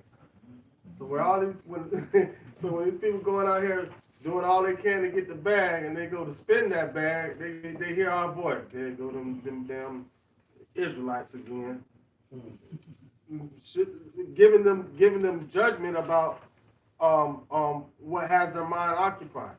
I remember one time we were teaching right in front of where the landing used to be, right? And the dude turned around and said, "What y'all talking about?" And we tried to explain to him, "Oh, y'all ain't talking about money. I ain't trying to hear that," and walked off. All right. It came like that. Yeah, that's how you feel. You're gonna remember that again, because it's gonna come back around full circle that you turn your back to the Lord's mercy.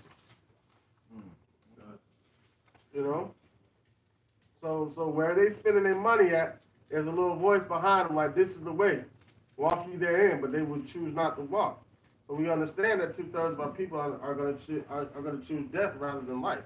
Ezekiel 33 and 1. Ezekiel 33 and 1. This is again the word of the Lord came unto me, saying, Son of man, speak to the children of thy people. And say unto them, when I bring the sword upon the land, if the people of the land take a man of their coast and set him for their watchman, if when he seeth the sword come upon the land, he blow the trumpet and warn the people, then whosoever heareth the sound of the trumpet and taketh not warning, if the sword come and take him away, his blood shall be upon his own head. Right, so that's on them. That's on them. We out here teaching, doing these lessons. They choose to swipe left or or keep walking past. You know, I got to, was it last week? I got to camp early and I was sitting on the bench, put the signs and everything down, grabbed my sword out and was putting some scriptures together. And I seen a Jake woman, she was walking around, right? She stopped and spoke to this, it was a Ammonite and an Edomite couple with their babies. She stopped and talked to them and everything like that. But as she walked towards me, she stopped and walked behind me because she didn't want to walk in front of that path. And that's the spirit. That was spiritual to me because she went and laid down in the grass over off in the cut, but she did not want to walk in front of what, you know what I'm saying? Afraid that she seen the Bible in my hand, afraid that I might ask her a question about it. You see what I'm saying? You could tell that was the type of spirit that was on this woman. She walked all the way behind, with nothing in front of me at all. But she walked all the way behind. Huh? That's like you brought this out some years ago. It was like she could tell that you got wisdom, and people are afraid of that. Because like most times, even like I'm sure every brother can attest to it. When the world is scared of Yahweh Shem Yahushua's wisdom, because they're even afraid to even ask a question, to walk down our path. And the same way with Joshua, it says, man, the congregation was scared. Like, yo, like that's the type of power we're dealing with. We have that. We have that. The Lord is making us that. Yeah, that spirit inside told me, man, don't go over there. Yeah. Don't go over there. This is John 3:20. For everyone that doeth evil hateth the light. That's why. Neither cometh to the light, lest his or her, they in there too, lest his deeds should be reproved. You know, you can rebuke her. She felt dirty for a minute. For real. This is the book of Ecclesiastes, chapter 4, verse 23, and it says, refrain not to speak when there is occasion to do good, and hide not thy wisdom in her beauty. For by speech wisdom shall be known, and learning by the word of the tongue. So, basically, 2/3 of our people, they don't want this wisdom, and the ones that do have this wisdom, they're basically, what it says, some fell upon thorns. The thorns will choke the word out of them. You know what I'm saying? So the riches of this world and the cares of this life will choke the word out of them, cause them to run away from this life, or cause them to not want to speak and basically let the Lord's wisdom to be known. Right. I have a testimony of that at work. So I work around a lot of Levites in Northern Kingdom, right? And I be trying to you know what I'm saying? Like, man, if I can get a word in there to say about the Lord, right? But I could see myself, I was trying to force it, right? And the opportunity wasn't there. And I'm like, well, when is it going to be? Because I be kind of feeling guilty, like, you around all these people and you ain't supposed to spoke about the Lord yet. So I went to lunch, right? And as I was going to lunch, Jake dude sat next to me as I was praying over my food. And then when I got done praying, he said, what kind of prayer you said? I was like, there it is. There it is. I said, well, first of all, it was in Hebrew, so I do it in the Hebrew and I do it in the English. And I said, first of all, but I don't use the name Jesus. I use this name, and I went, and that was that opportunity that was there, right? But I was trying to force it in there. The Lord, like, no, I got this, man. You just be there.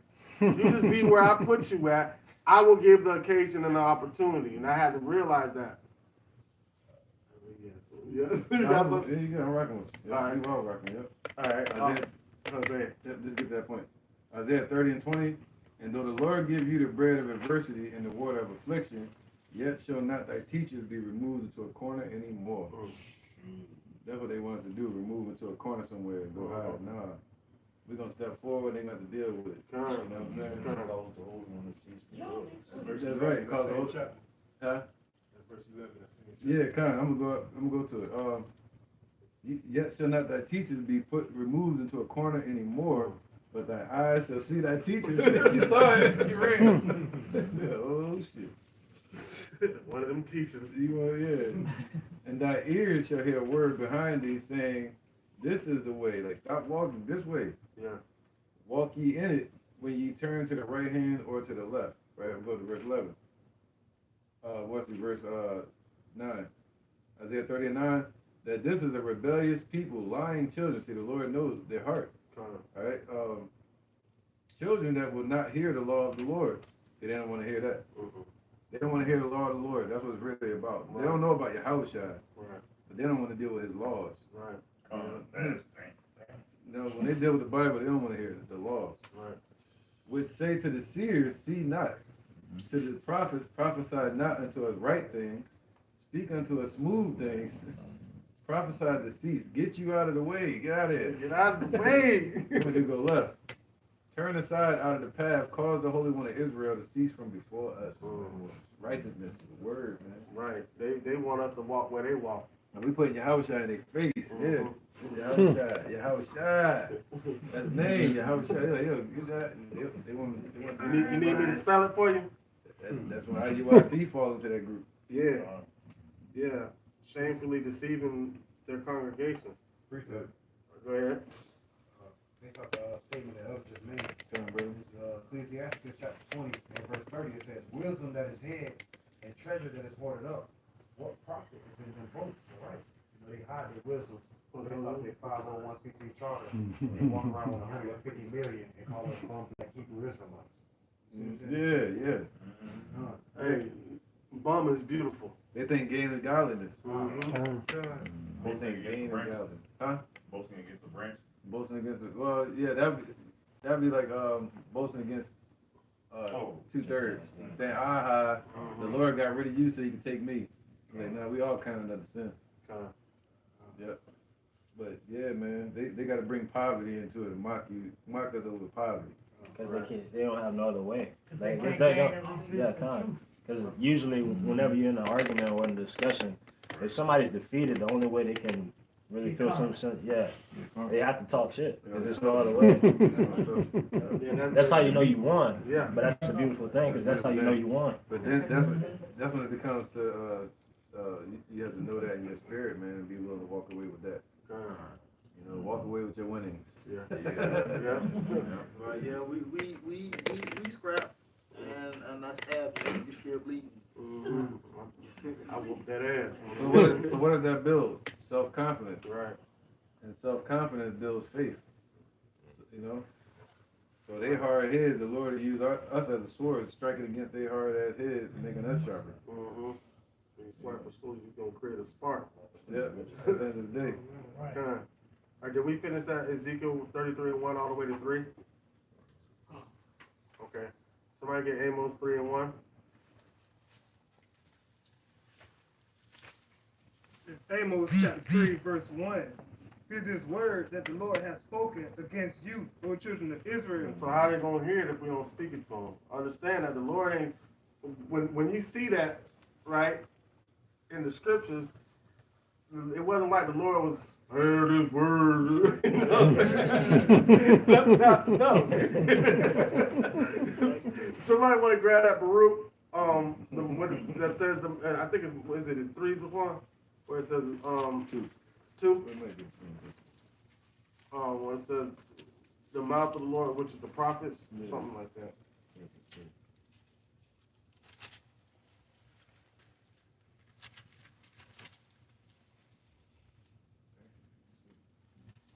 I think it's just lighting over this side. Right? Yeah. Over there.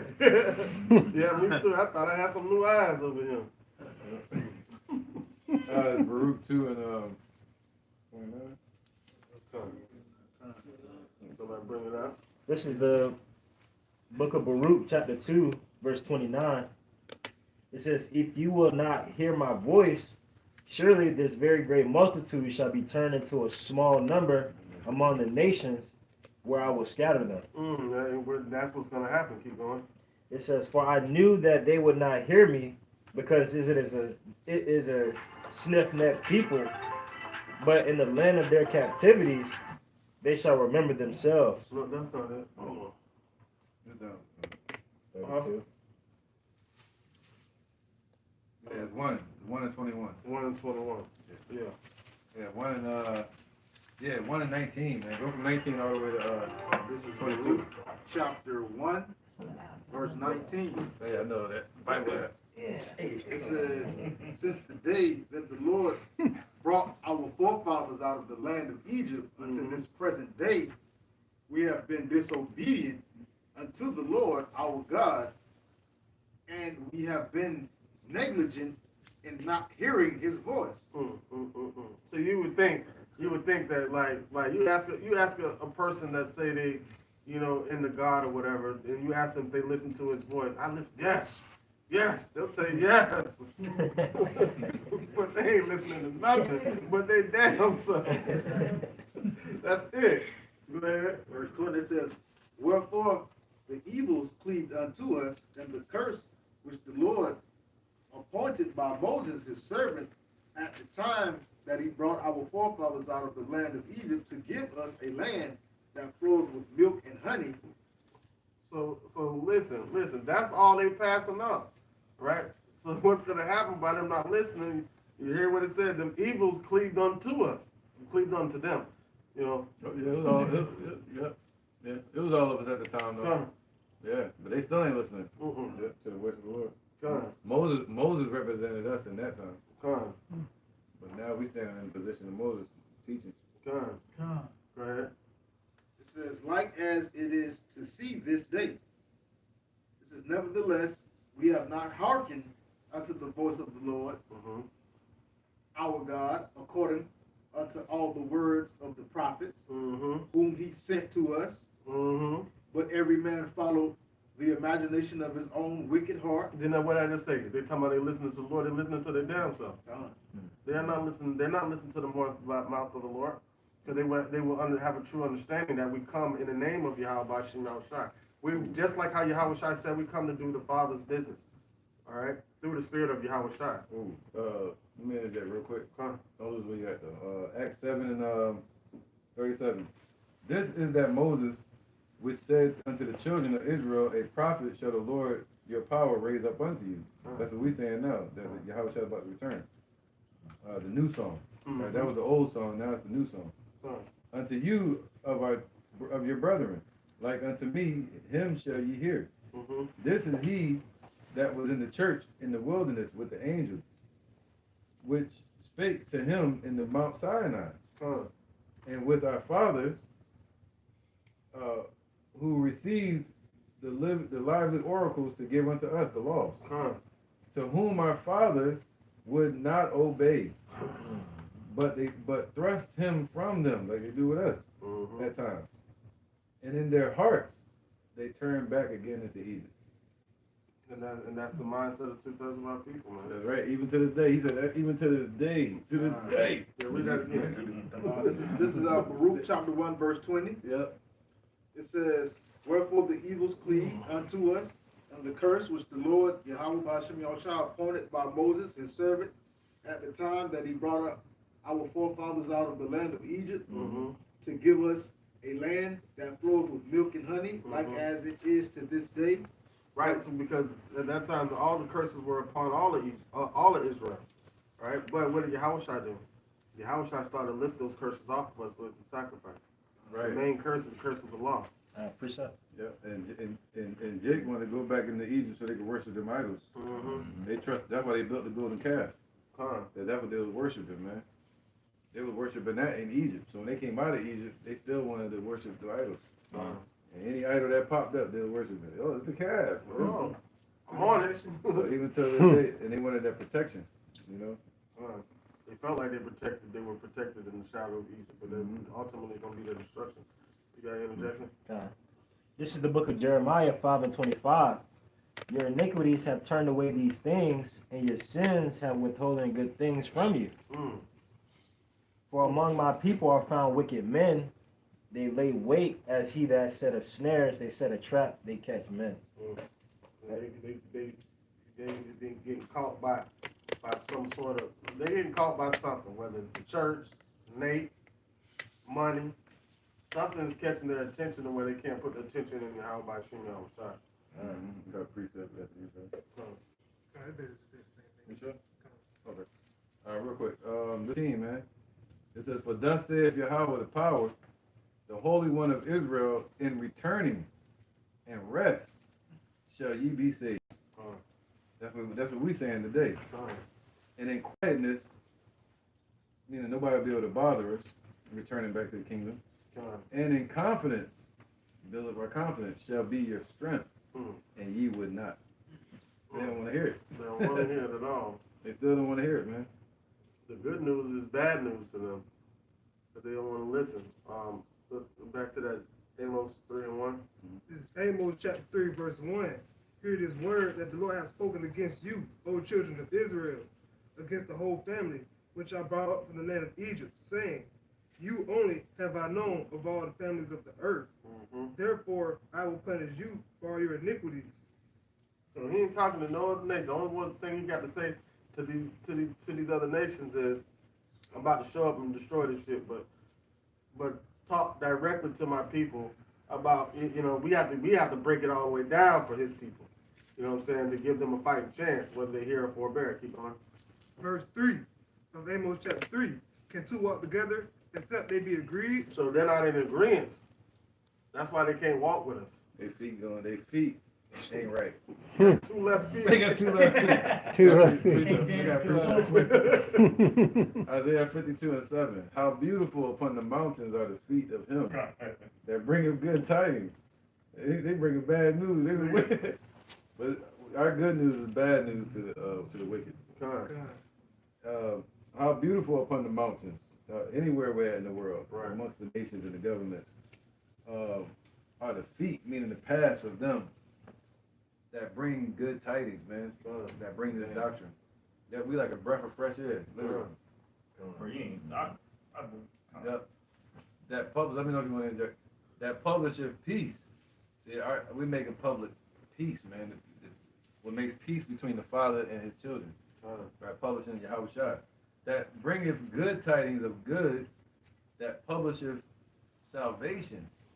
That say, they ain't talking about salvation. That saith unto Zion, thy God reigneth, man. We telling our people that the Most High is on the throne. That Yahushua is on the throne as well. Thy watchmen shall lift up the voice. Well, that's what we're doing. That's right. That's exactly what we're doing, lifting up the voice. Lifting up that banner upon a high mountain. That voice. No matter what mountain we on. Right, we're gonna lift it up. Going back to the point, the watchman and the voice now. With the voice together, that's what make one big blast. You know, like what was that? Incredible Hulk could do it. When he'd yell or something too, his voice was like that too. You know what I mean? But like a harmony together, man, stronger together. You know. So, yeah, we kind of in reflection of the Lord's voice. They say His voice is as the ocean. You know, a voice of many waters, and we represent that water in a sense. All right, the watchman shall lift up the voice with voice together. With the voice together, man, shall they sing. That's a harmony. All right, for they shall see eye to eye, the elect, when Yahweh shall bring again Zion, man. And that's the message that we're bringing forth, man. What was that? This is Isaiah 52 and 8. Isaiah 52 and 8. Yep. All right. That's right, man. Back to that Amos all the way to verse 9. Amos 3 and 4. Will a lion roar in the forest when he have no prey? Will a young lion cry out of his den if he have taken nothing? Can a bird fall in a snare upon the earth where no gain is in him? Well, will the lion roar if there's no prey? Well, check this out. That's twofold. Amos 3 and 8. The lion half roared. That means we got prey. Oh, man. When the lion did roar and they chased him out of the city, the Roman Empire. That's the second Ezra, I think. Yeah, 11. Right? They say the lion half roared, and who will not fear? Why? Because we got prey. We got prey. The Lord, because He's ruling. Yahweh have spoken, and who can but prophesy? That's it. That's the point. Who can be His voice? He read the rest of it.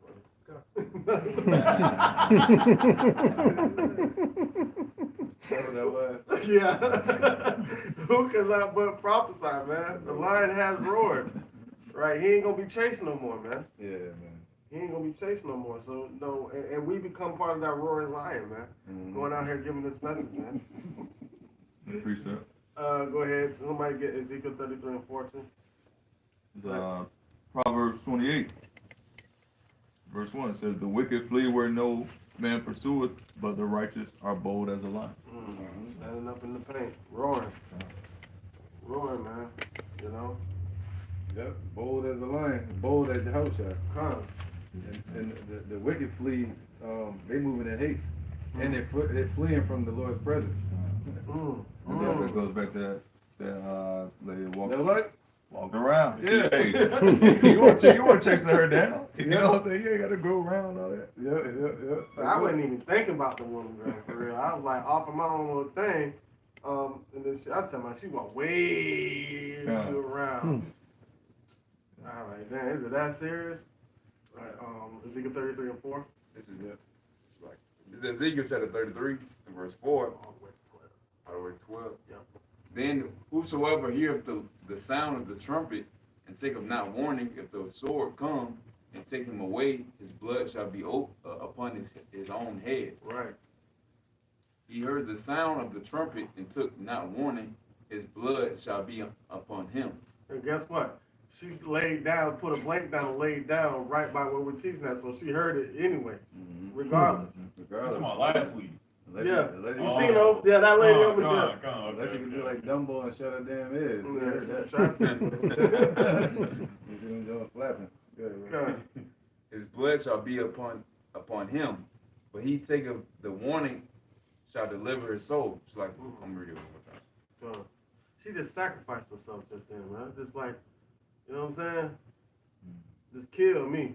Like, you know, just because she didn't want to hear Yahweh Bashim Yahweh. That's crazy. Go ahead. Verse 5, he heard the sound of the trumpet and took not warning, his blood shall be upon him, but he that taketh warning shall deliver his soul. But if the watchmen see the sword come and blow not the trumpet, and the people be not warned, if the sword come and take any person from among them, he is taken away in his iniquity, but his blood will I require at the watchman's hand. All right, so us being watchmen, right? That should give you even more reason to go out here and teach. They're constantly doing the work, man. Don't cease, because you don't want nobody else's blood on your head. We worry about our own blood. Yeah, man. We don't want the blood of RuPaul and them, you know. we gotta suffer for what they did and shit. That's like a form of treason. Why? Because it's like you ratting your own people out. You're not giving the people that warning about the danger that's coming to them, but yet it's just like you just let it happen. When you could have kept it from happening, so you just let it happen, you know. What does Scripture say? Cursed be the man that hold his sword back from blood. We got to swing that. I'm a swing it to the man. Listen. You better get out the way. I'm a swing that. That's I'm gonna mad. be Nate of IUIC, because he knows the name of Yahweh Hashem Yahweh Shah, but rather than give reverence and teach his congregation that he does away with it now, saying that it doesn't matter now. Yeah, well, let him stand on it. Yeah. You can't make no money off Yahweh Shah. Go ahead. Yahweh Shah came and flipped the table, so he went to Jesus. Oh, man. Crucial. Go ahead, Zapon. Hebrews 4:9. Let me go get that to you in a second. Yeah. Hebrews 4:9. There remaineth therefore a rest for the people of Yahweh. For he that is entered into his rest, he also have ceased from his own works, speaking, as Yahweh did from his. See that? Just like his voice. Once the Lord starts speaking, we gonna stop speaking. Right now he's speaking, but when he get up from that throne, he ain't talking no more. He's not on the monitor no more. The principal coming to see you. Yeah, without the heart.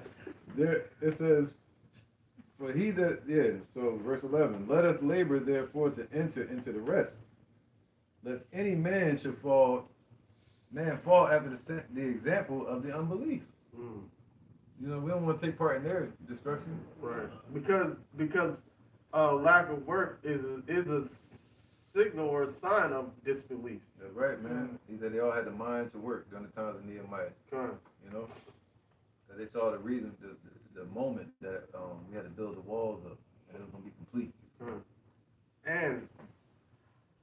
And we're spiritually building the wall right now as the Lord is closing up the breaches. Right, and if they don't see the house being built, they would say, blessed are those that believe without seeing. And they want to see it. Where the house at? Where the brick and mortar? You know, you should go to college and become a priest. You know, like, yo, where's your building at? Where your school at? You know, but we don't need none of that. Verse 12. For the word of Yahweh is quick, that was just swinging the sword, and powerful, sharper than any two-edged sword. So when you say, keep back his sword from blood, this sword is more powerful than any two-edged sword. So we definitely supposed to swing this sword. So what's that called? Excalibur? Yeah. Shit. Excalibur get X'd out. Right? by the sword of the Lord. You know what I mean? It's split that sword down the middle. So Yeah, interjection. Oh, yeah, go ahead. I'll just back up the elder real quick. This is Hebrews chapter 11, verse 1. Now faith is the substance of things hoped for, the evidence of things not seen. And I was going to skip down to 6. Evidence of things not seen, real quick. So you got wounds that they can't even see. We wounded them. Like you always say. The after effect, don't lose where you at.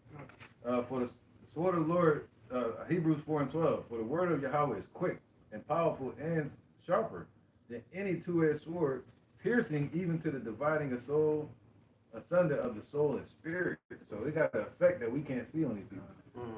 And of the joints and marrow, and as a discerner of the thoughts and intents of the heart, man. So it got an effect of blow.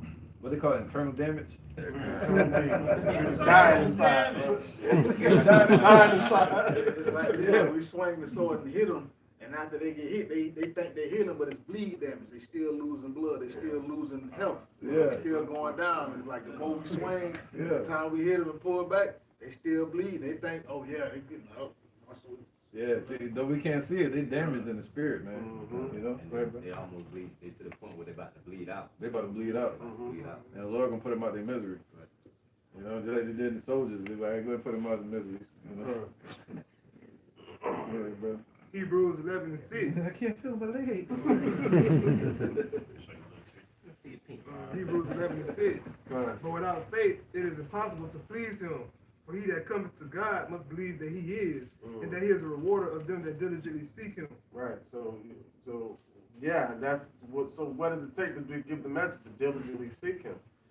You know what I'm saying? Because it's a new message being not a different message, but something new being revealed to us on a regular basis, like according to these prophecies, man. And as they unfold, we got to continue to put it out there, put it out there, put it out there. Go ahead, Paul. Hebrews 4 and 16. Let us therefore come boldly, bold as lions, boldly unto the throne of grace, like Yahushua did when he walked up and grabbed the Bible, the book in the heavens out of Yahweh's hand. So he knew he achieved it. So we got to know that Yahushua achieved it. And we got to come boldly to the Lord's throne. Instead, they running from it. And the Lord's like, no, y'all good, come on. You know, I've heard you in this time appointed. We can approach the throne now. As long as we keep ourselves untainted from this world. You know. Let us therefore come boldly unto the throne of grace, that we may obtain that mercy and find grace to help in the time of need. Man, take us trouble. So we don't need that. We're gonna need that grace. We're gonna need the Lord to pardon all our mess ups, man. In that moment. It kind of take you back to the point where you're like, hey, shit, the principal ain't talking no more, you taking action. So it's like when the principal intervenes, you know, he necessarily don't want to punish you right away, he wants you to get that correction. And if you don't take that correction, you're getting on your ass, man. Right. 2/3 and these either they're not taking the correction, so therefore they hear that walkie-talkie and them keys jingling, they hauling ass. Nah. When they get the clap, they want to try to act like they doing work then. When they look over at us, they see a sheet of paper full of work. You know what I'm saying? Yeah. And now they paper blank, but they want to act like they doing some work when he walk in the door. It ain't gonna happen. Yeah, let me copy off you. Right. Give us some of your oil, so we make sure. Yeah. Go ahead. It's Matthew chapter 7 and verse 21. Not everyone that saith unto me, Lord, Lord, shall enter into the kingdom of heaven, but he that doeth the will of my Father, which is in heaven. You gotta do the will, man. He coming to do the Father's business. The Father's business is to put this word out there. in the last scripture I want to close it out with puts a stamp on it. Is a reason for this because he's a just, balanced power, man. So he has to have his word come out before he comes. That's how IUIC said it. They got somebody by the building.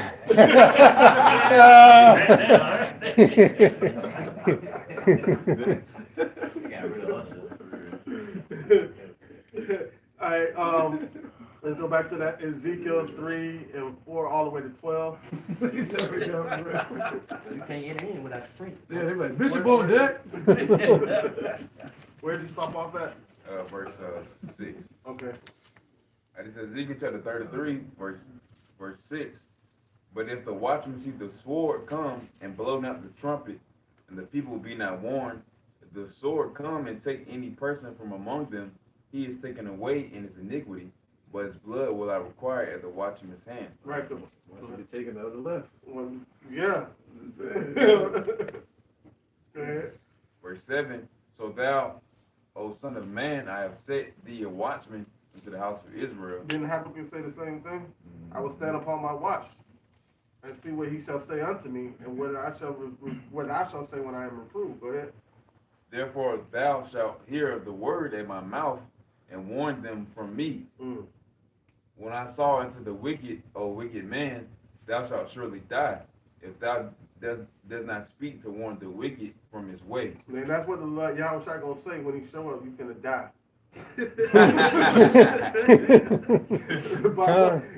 Allegedly. Allegedly, you're gonna unalive.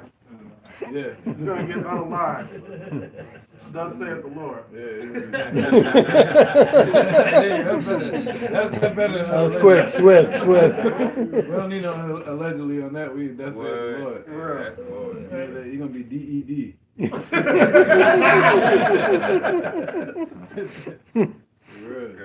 Right, the Lord, he's waiting to say that. So we got a job that we gotta do first, so he can come in and handle his business. Like, can you imagine Yahweh Shai just sitting up there like that? Yeah, make sure you get that. Tell him too. Edge of his seat. Yeah, at the edge of his seat, ready. Yep. Ready. All right. And not only to bring judgment, but to show forth, like, you know, he wants to show the whole world that, you know, these are my men that I love, that I sent out here, that put their life on the line to do the work, just like how he did. And he wants to be able to, not only does he want to display the judgment on the whole earth, but he wants to display that also. He's a just, balanced power. He want to lift up his crown. Right. We're gonna be the crown. All right, go ahead. Ezekiel chapter 33, verse 8. When I say to the wicked, O wicked man, thou shalt surely die, if thou dost not speak to warn the wicked from his way. That wicked man shall die in his iniquity, but his blood will I require at thine hand. Verse 9. Nevertheless, if thou warn the wicked of his way to turn from it, if he do not turn from his way, he shall die in his iniquity. But thou hast delivered thy soul. We're looking for deliverance. So we're going to tell everybody. Ain't no secret. Go ahead. Therefore, O thou son of man, speak unto the house of Israel, that ye speak, saying, if our transgressions and our sins be upon us, and we pine away. Oh, sorry, is that pine? We pine away in them. Who should we then live? Oh, how should we then live? So, what verse was that? Verse 10. Okay. I'm gonna write that down because I want to come back to that in a second. All right. Go ahead, keep going. Verse 11. Saying to them, as I live, saith the Lord Yahweh, I have no pleasure in the death of the wicked, but that the wicked turn from his way and live. Turn ye from your evil ways, for why will ye die, O house of Israel? Yeah, why we should continue to mingle in death? Why we going to continue to choose death? You know, Yahweh Shai gave us the message, and we give other people the chance of life. So, because what is it? Was it Isaiah 29 that says, "And your covenant with death shall be disannulled"? That disannulment came from Yahweh Shai, man. So we're giving others the opportunity to turn away from death and turn to righteousness and life.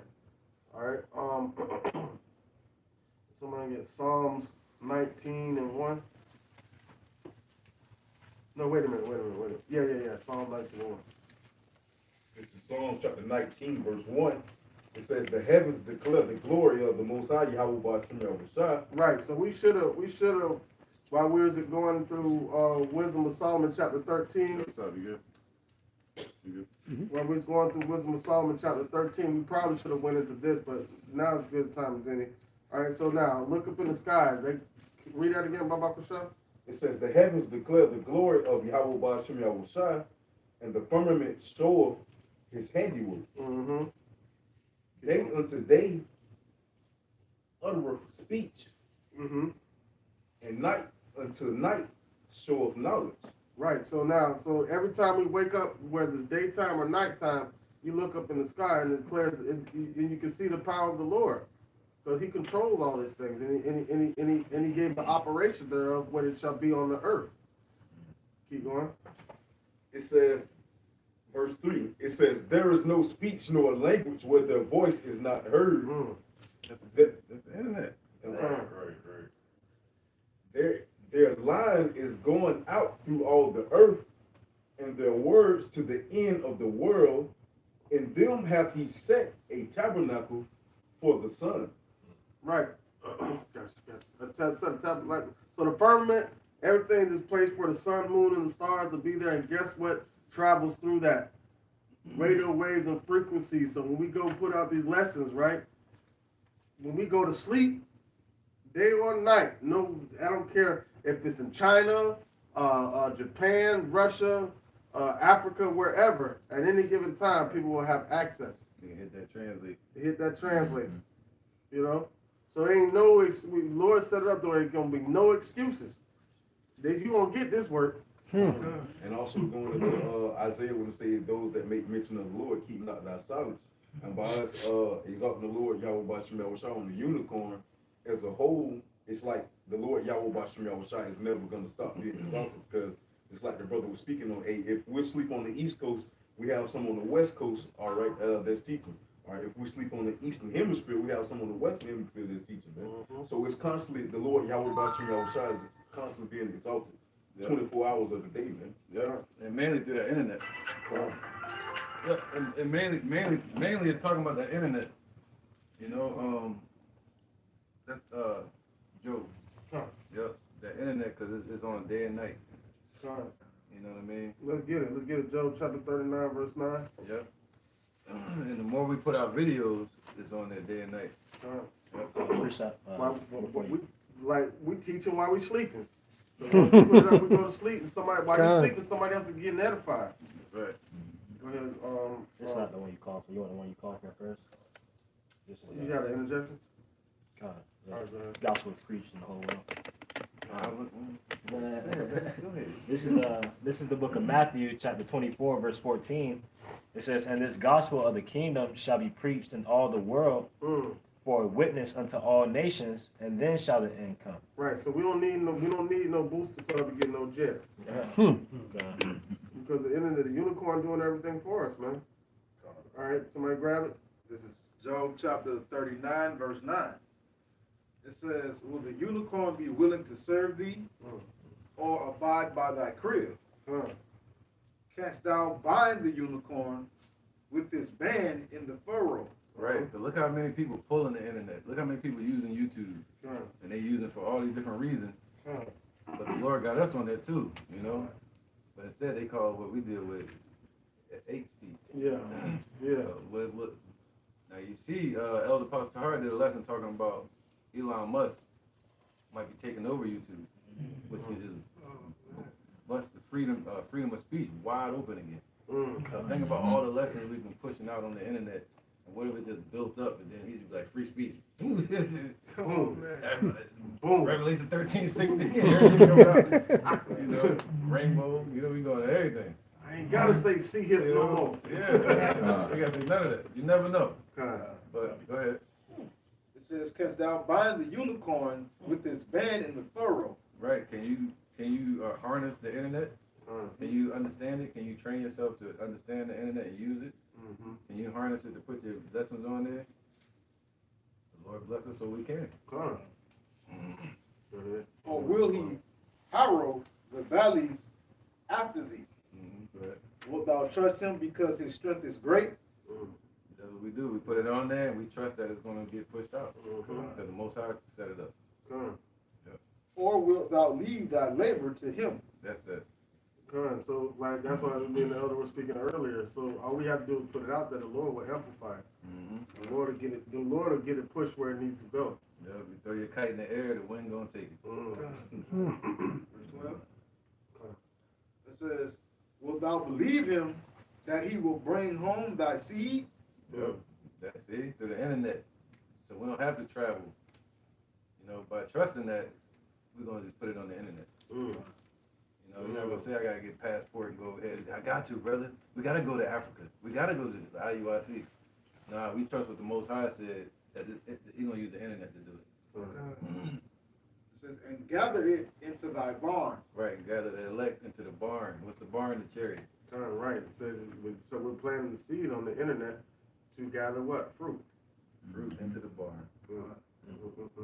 Psalms 10 and 15. Got a couple more. Yeah, we trust that the Lord going to make a way. What's impossible with man is not impossible with Yahweh. He can make a way out of no way. And other than that, the internet would be no way. They don't want us on there. Mm-hmm. The Most High making it so our lessons get through. You know? And that we were able to sit here today by hearing it on some of us on the internet, you know. Psalm 15. Yeah.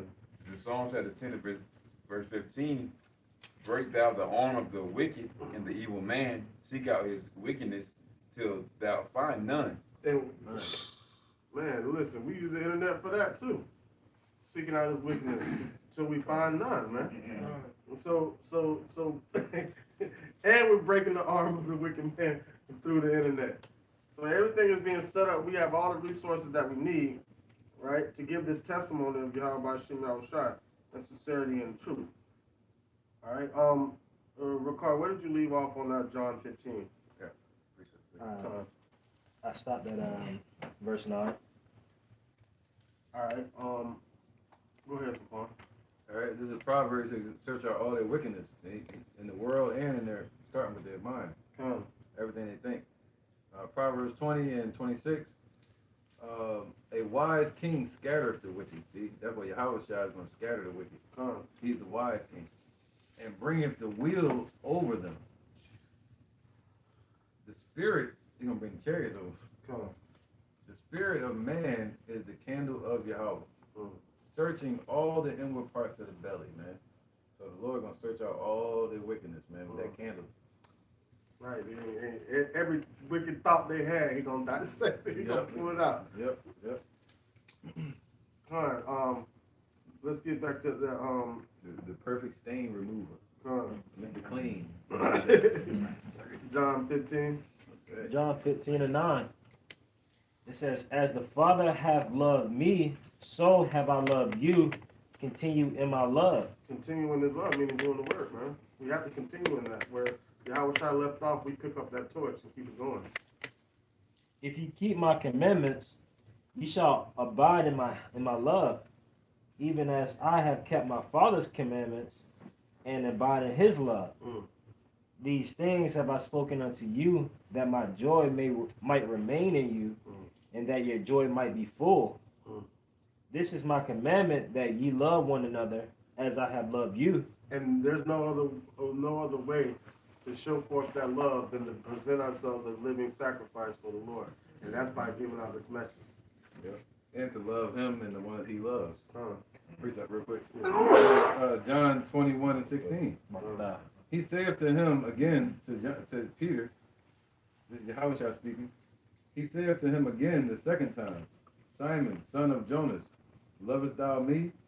He saith unto him, yea, Lord. So he said, yeah, thou knowest that I love thee. He said, he saith unto him, feed my sheep. That's how you know you love the Lord. That's how you know you show forth that love that he showed forth to the Father. He said he's coming all about the Father's business, man. Yeah. So we gotta stand on business. Ain't that what they say? We're standing on business. 10 toes down. So, hey, I'm trying. I stand 10 toes down so those 10 toes can be lifted up in chariots. Bunions and all. Bunions and all, man. Give me that new bodies, Lord. Get these corns off my feet. All right, keep going. Verse Did 13. you have a precept? Oh no. Okay, I thought it was called. Go ahead. Verse 12. This is my commandment, that ye love one another as I have loved you. Greater love have no man than this, that a man lay down his life for his friends. He did his part. Yahushua did his part. He did his part. Now it's up to us to do our part. Go ahead. Ye are my friends if you do whatsoever I command you. Henceforth I'll call you not servants, for the servants knoweth not what his Lord doeth, but I have called you friends. Because every person on this earth is serving the Lord. They're serving his purpose. Esau serving his purpose. You know what I'm saying? But what does it mean to be a friend of the Lord, though? You know what I'm saying? There's a difference. You know, we want to become friends of the Lord. Go ahead. For all things that I have heard of my Father, I have made known unto you. Right. So just like you know in the movies, right before somebody dies, they have some vital information like who was it? Who was it? Who was it? And they give them. You know, sometimes they're able to give them that information before they pass on. But like Yahushua didn't pass on. He went on to sit on the right hand side of the Father, but he left that message down here with us for us to keep going forth, giving that message. All right, go ahead. It says, verse 16, ye have not chosen me, but I have chosen you, and ordained you that you should go and bring forth fruit. And we didn't have to go to college to do that. The Lord ordained us. Go ahead. And that your fruit should remain, that whatsoever ye shall ask of the Father in my name, he may give it to you. These things. The main thing we want to ask for is wisdom. Right? So we could. The more wisdom we get, the more work we can do. Go ahead. It says, these things I command you, that ye love one another. If the world hate you, ye know that it hated me before it hated you. If ye were of the world would love his own. But because ye are not of the world, but I have chosen you out of the world, therefore the world hath hated you. The world hates us because the Lord chose us. That woman wasn't chosen. That's why she went around the way around the bumfuck Egypt to get to get right to their mind. All right, go ahead. It says, remember the word that I said unto you, the servant is not greater than the Lord. If they have persecuted me, they will also persecute you. If they have. But what happened after Yahushua got persecuted, though? He got glorified. Go ahead. If they have kept my sins, they will keep yours also. So there's some out there that are keeping the sayings of Yahweh Shem Yahushua, but we got to find them. You know? Go ahead. But it says, but all these things will they do unto you for my name's sake, because they know not him that sent me. Right. Go ahead. If I had not come and spoken unto them, they had not had sin. And that's the point right there. Verse 22. That's it. That's the major point. So it's a little bit more. Oh, okay. But it says, but now they have no cloak for their sins. Right. Right. So now that message is out there, the Lord is waiting for everybody to hear. Let's read Matthew 24 and 14 again. Wait for everybody to hear it, man. And then we're going to get Ezekiel 33 and 10 again at 12. This is the book of Matthew, chapter 24, verse 14. And this gospel of the kingdom shall be preached in all the world for a witness unto all nations. And it's going to be a witness unto all them. You heard it. You heard the message of what's going to happen when he shows up. And it's up to us to get that message out there so we can get the hell up out of here. And then shall the end come. Then shall the end come. So, like, you know what I'm saying? Like, just like how when Yahushua was like, you know, Allah Yah, why have y'all forsaken me? He's like, man, you got give it up. Give up the ghost. It's on you. You can give it up anytime you want to. Okay, well, we're having that mindset. We hollering out, Yahweh, what you doing? Crank it up. Go Super Saiyan out here giving this message out here. Be fervent in the truth and get the business so we can hurry up and get up out of here, man. Yeah, and you got to sit down and count the cost Good. and prepare. Good. Not overdoing it Yeah. where you tire yourself out. Yeah. But gradually develop, like just like how if you're a runner, right? You run a half a mile. Yeah. Then you run a quarter mile. Then you keep going until you keep increasing every single time. Endurance. Build up your endurance. Come. That's it. Key word is endurance. Discipline, faith, discipline, and endurance is gonna take you a whole long way, man. Endurance means patience. Come. All right, let's get that Ezekiel 33 and 10 real quick. Got a couple more. We're gonna close it. Ezekiel chapter 33, verse 10. It says, "Therefore, O thou son of man, speak unto the house of Israel, thus you speak, saying, if our transgressors and our sins be upon us, and we pine away in them, how shall we then live? Time. Keep going all the way to 12.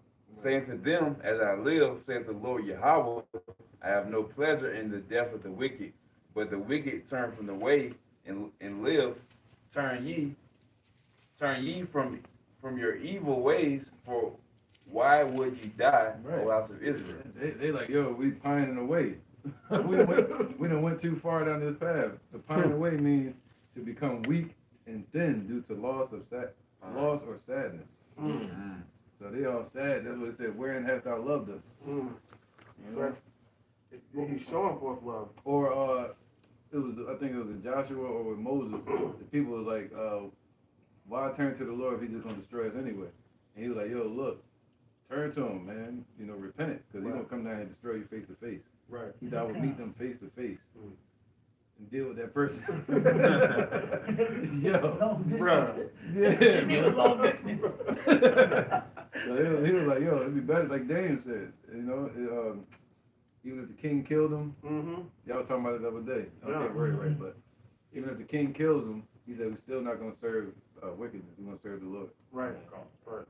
Yeah. Hananiah, he said, I will not be careful with my choice of words, okay? I'm going to tell you to keep it a puck. Listen, how about you now is going to deliver us? And if he doesn't deliver us out of this fiery furnace, we're still not going to bow down to your statue. Bottom line. So the devil going to make it seem like there's no way out. But the Lord always promised, he said, what? With the temptation, he always make a way out of it. I don't care how it looks. It's going to look like there's no way out, man. That's why the Lord said he's going to redeem us from death. And it takes us so long to prepare our mind for what's coming so we don't freak out and lose our integrity. You know? But we got to know that there is a way out. Just like water always finds a way out. Even if it's just a drop. All right, we're going to close it with Isaiah 62 and 6 all the way to 7. You want a 12? Oh, yeah, read 12. It's like Verse 12 of Ezekiel chapter 33, it says, "Therefore thou son of man, say unto the children of thy people, the righteousness of the righteous shall not deliver him in the day of his transgression. As for the wickedness of the wicked, he shall not fall thereby in the day that he turneth from his wickedness. Neither shall the righteous be able to live for his righteousness in the day that he sinneth." Right, that's self-righteous. Right. All these people that's self-righteous out here, IUIC, putting on their own garments instead of the spiritual garment that the Lord told us to do. That self-righteousness, self-willedness, that's gonna get them destroyed. But what did it say, the last part? Neither shall the righteous be able to live for his righteousness in the day that he sinneth. He said our righteousness is that filthy rag. Right. So they going up to the Lord with filthy rags on. I got my garment on. I'm righteous. Give me a hug, boy.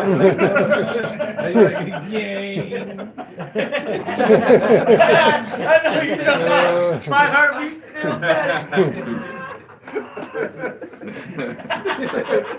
They coming up to the Lord looking like old Eddie Kane. Still thinking they got it. Can't nobody say like, oh, Eddie Kane, you singing the wrong song. Out of tune. How they look at you? you? Know what I'm saying? Out of beat. How they look at us? How does it feel to be me? They be hating, right? Right. You think you better than me? Huh? So I wait till I'm in the chariot and answer me.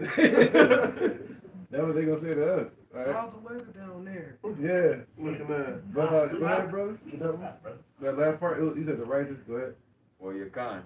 It says, neither shall the righteous be able to live for his righteousness in the day that he sinneth.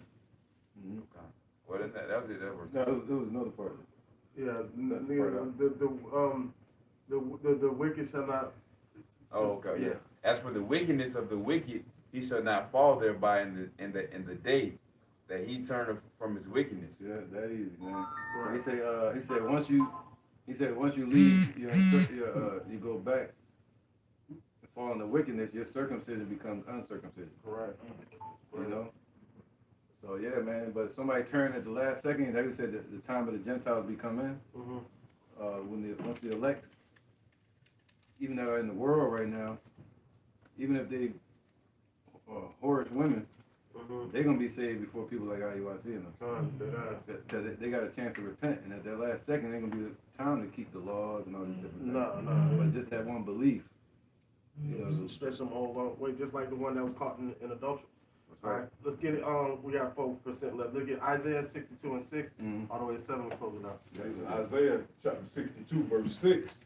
It says, I have set watchmen upon thy walls, O Jerusalem, which shall never hold their peace. Key point: never hold their peace. Keeping it coming. Never holding their peace. Keeping it coming. Go ahead. Day nor night. Ye that make mention of Right. the Lord. What's helping us never hold our peace day or night? Our fervent heat in the word and the internet. Keep going.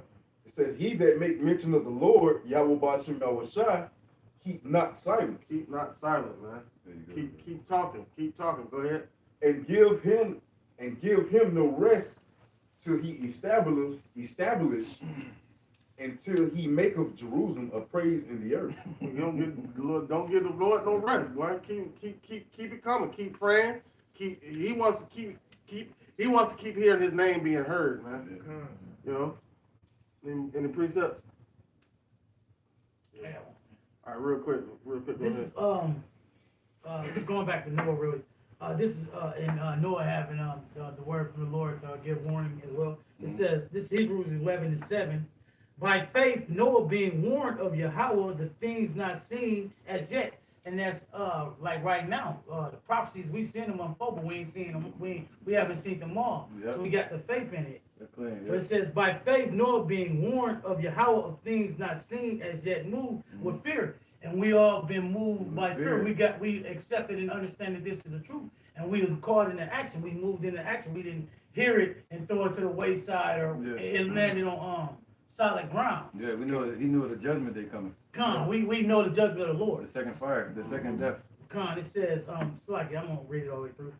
Hebrews 11 and 7. By faith, Noah being warned of Yahweh of things not seen as yet, moved with fear, prepared an ark to the saving of his house, by the which he condemned the world and became heir to the righteousness which is by faith.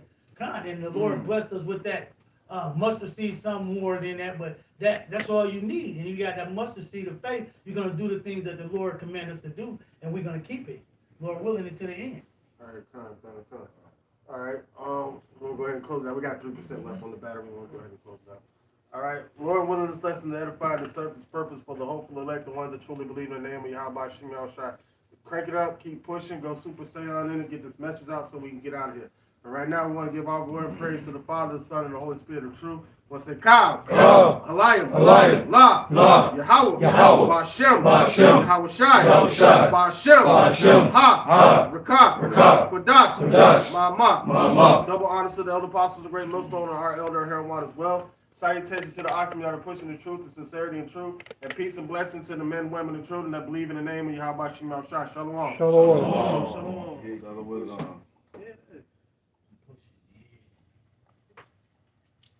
Oh, man.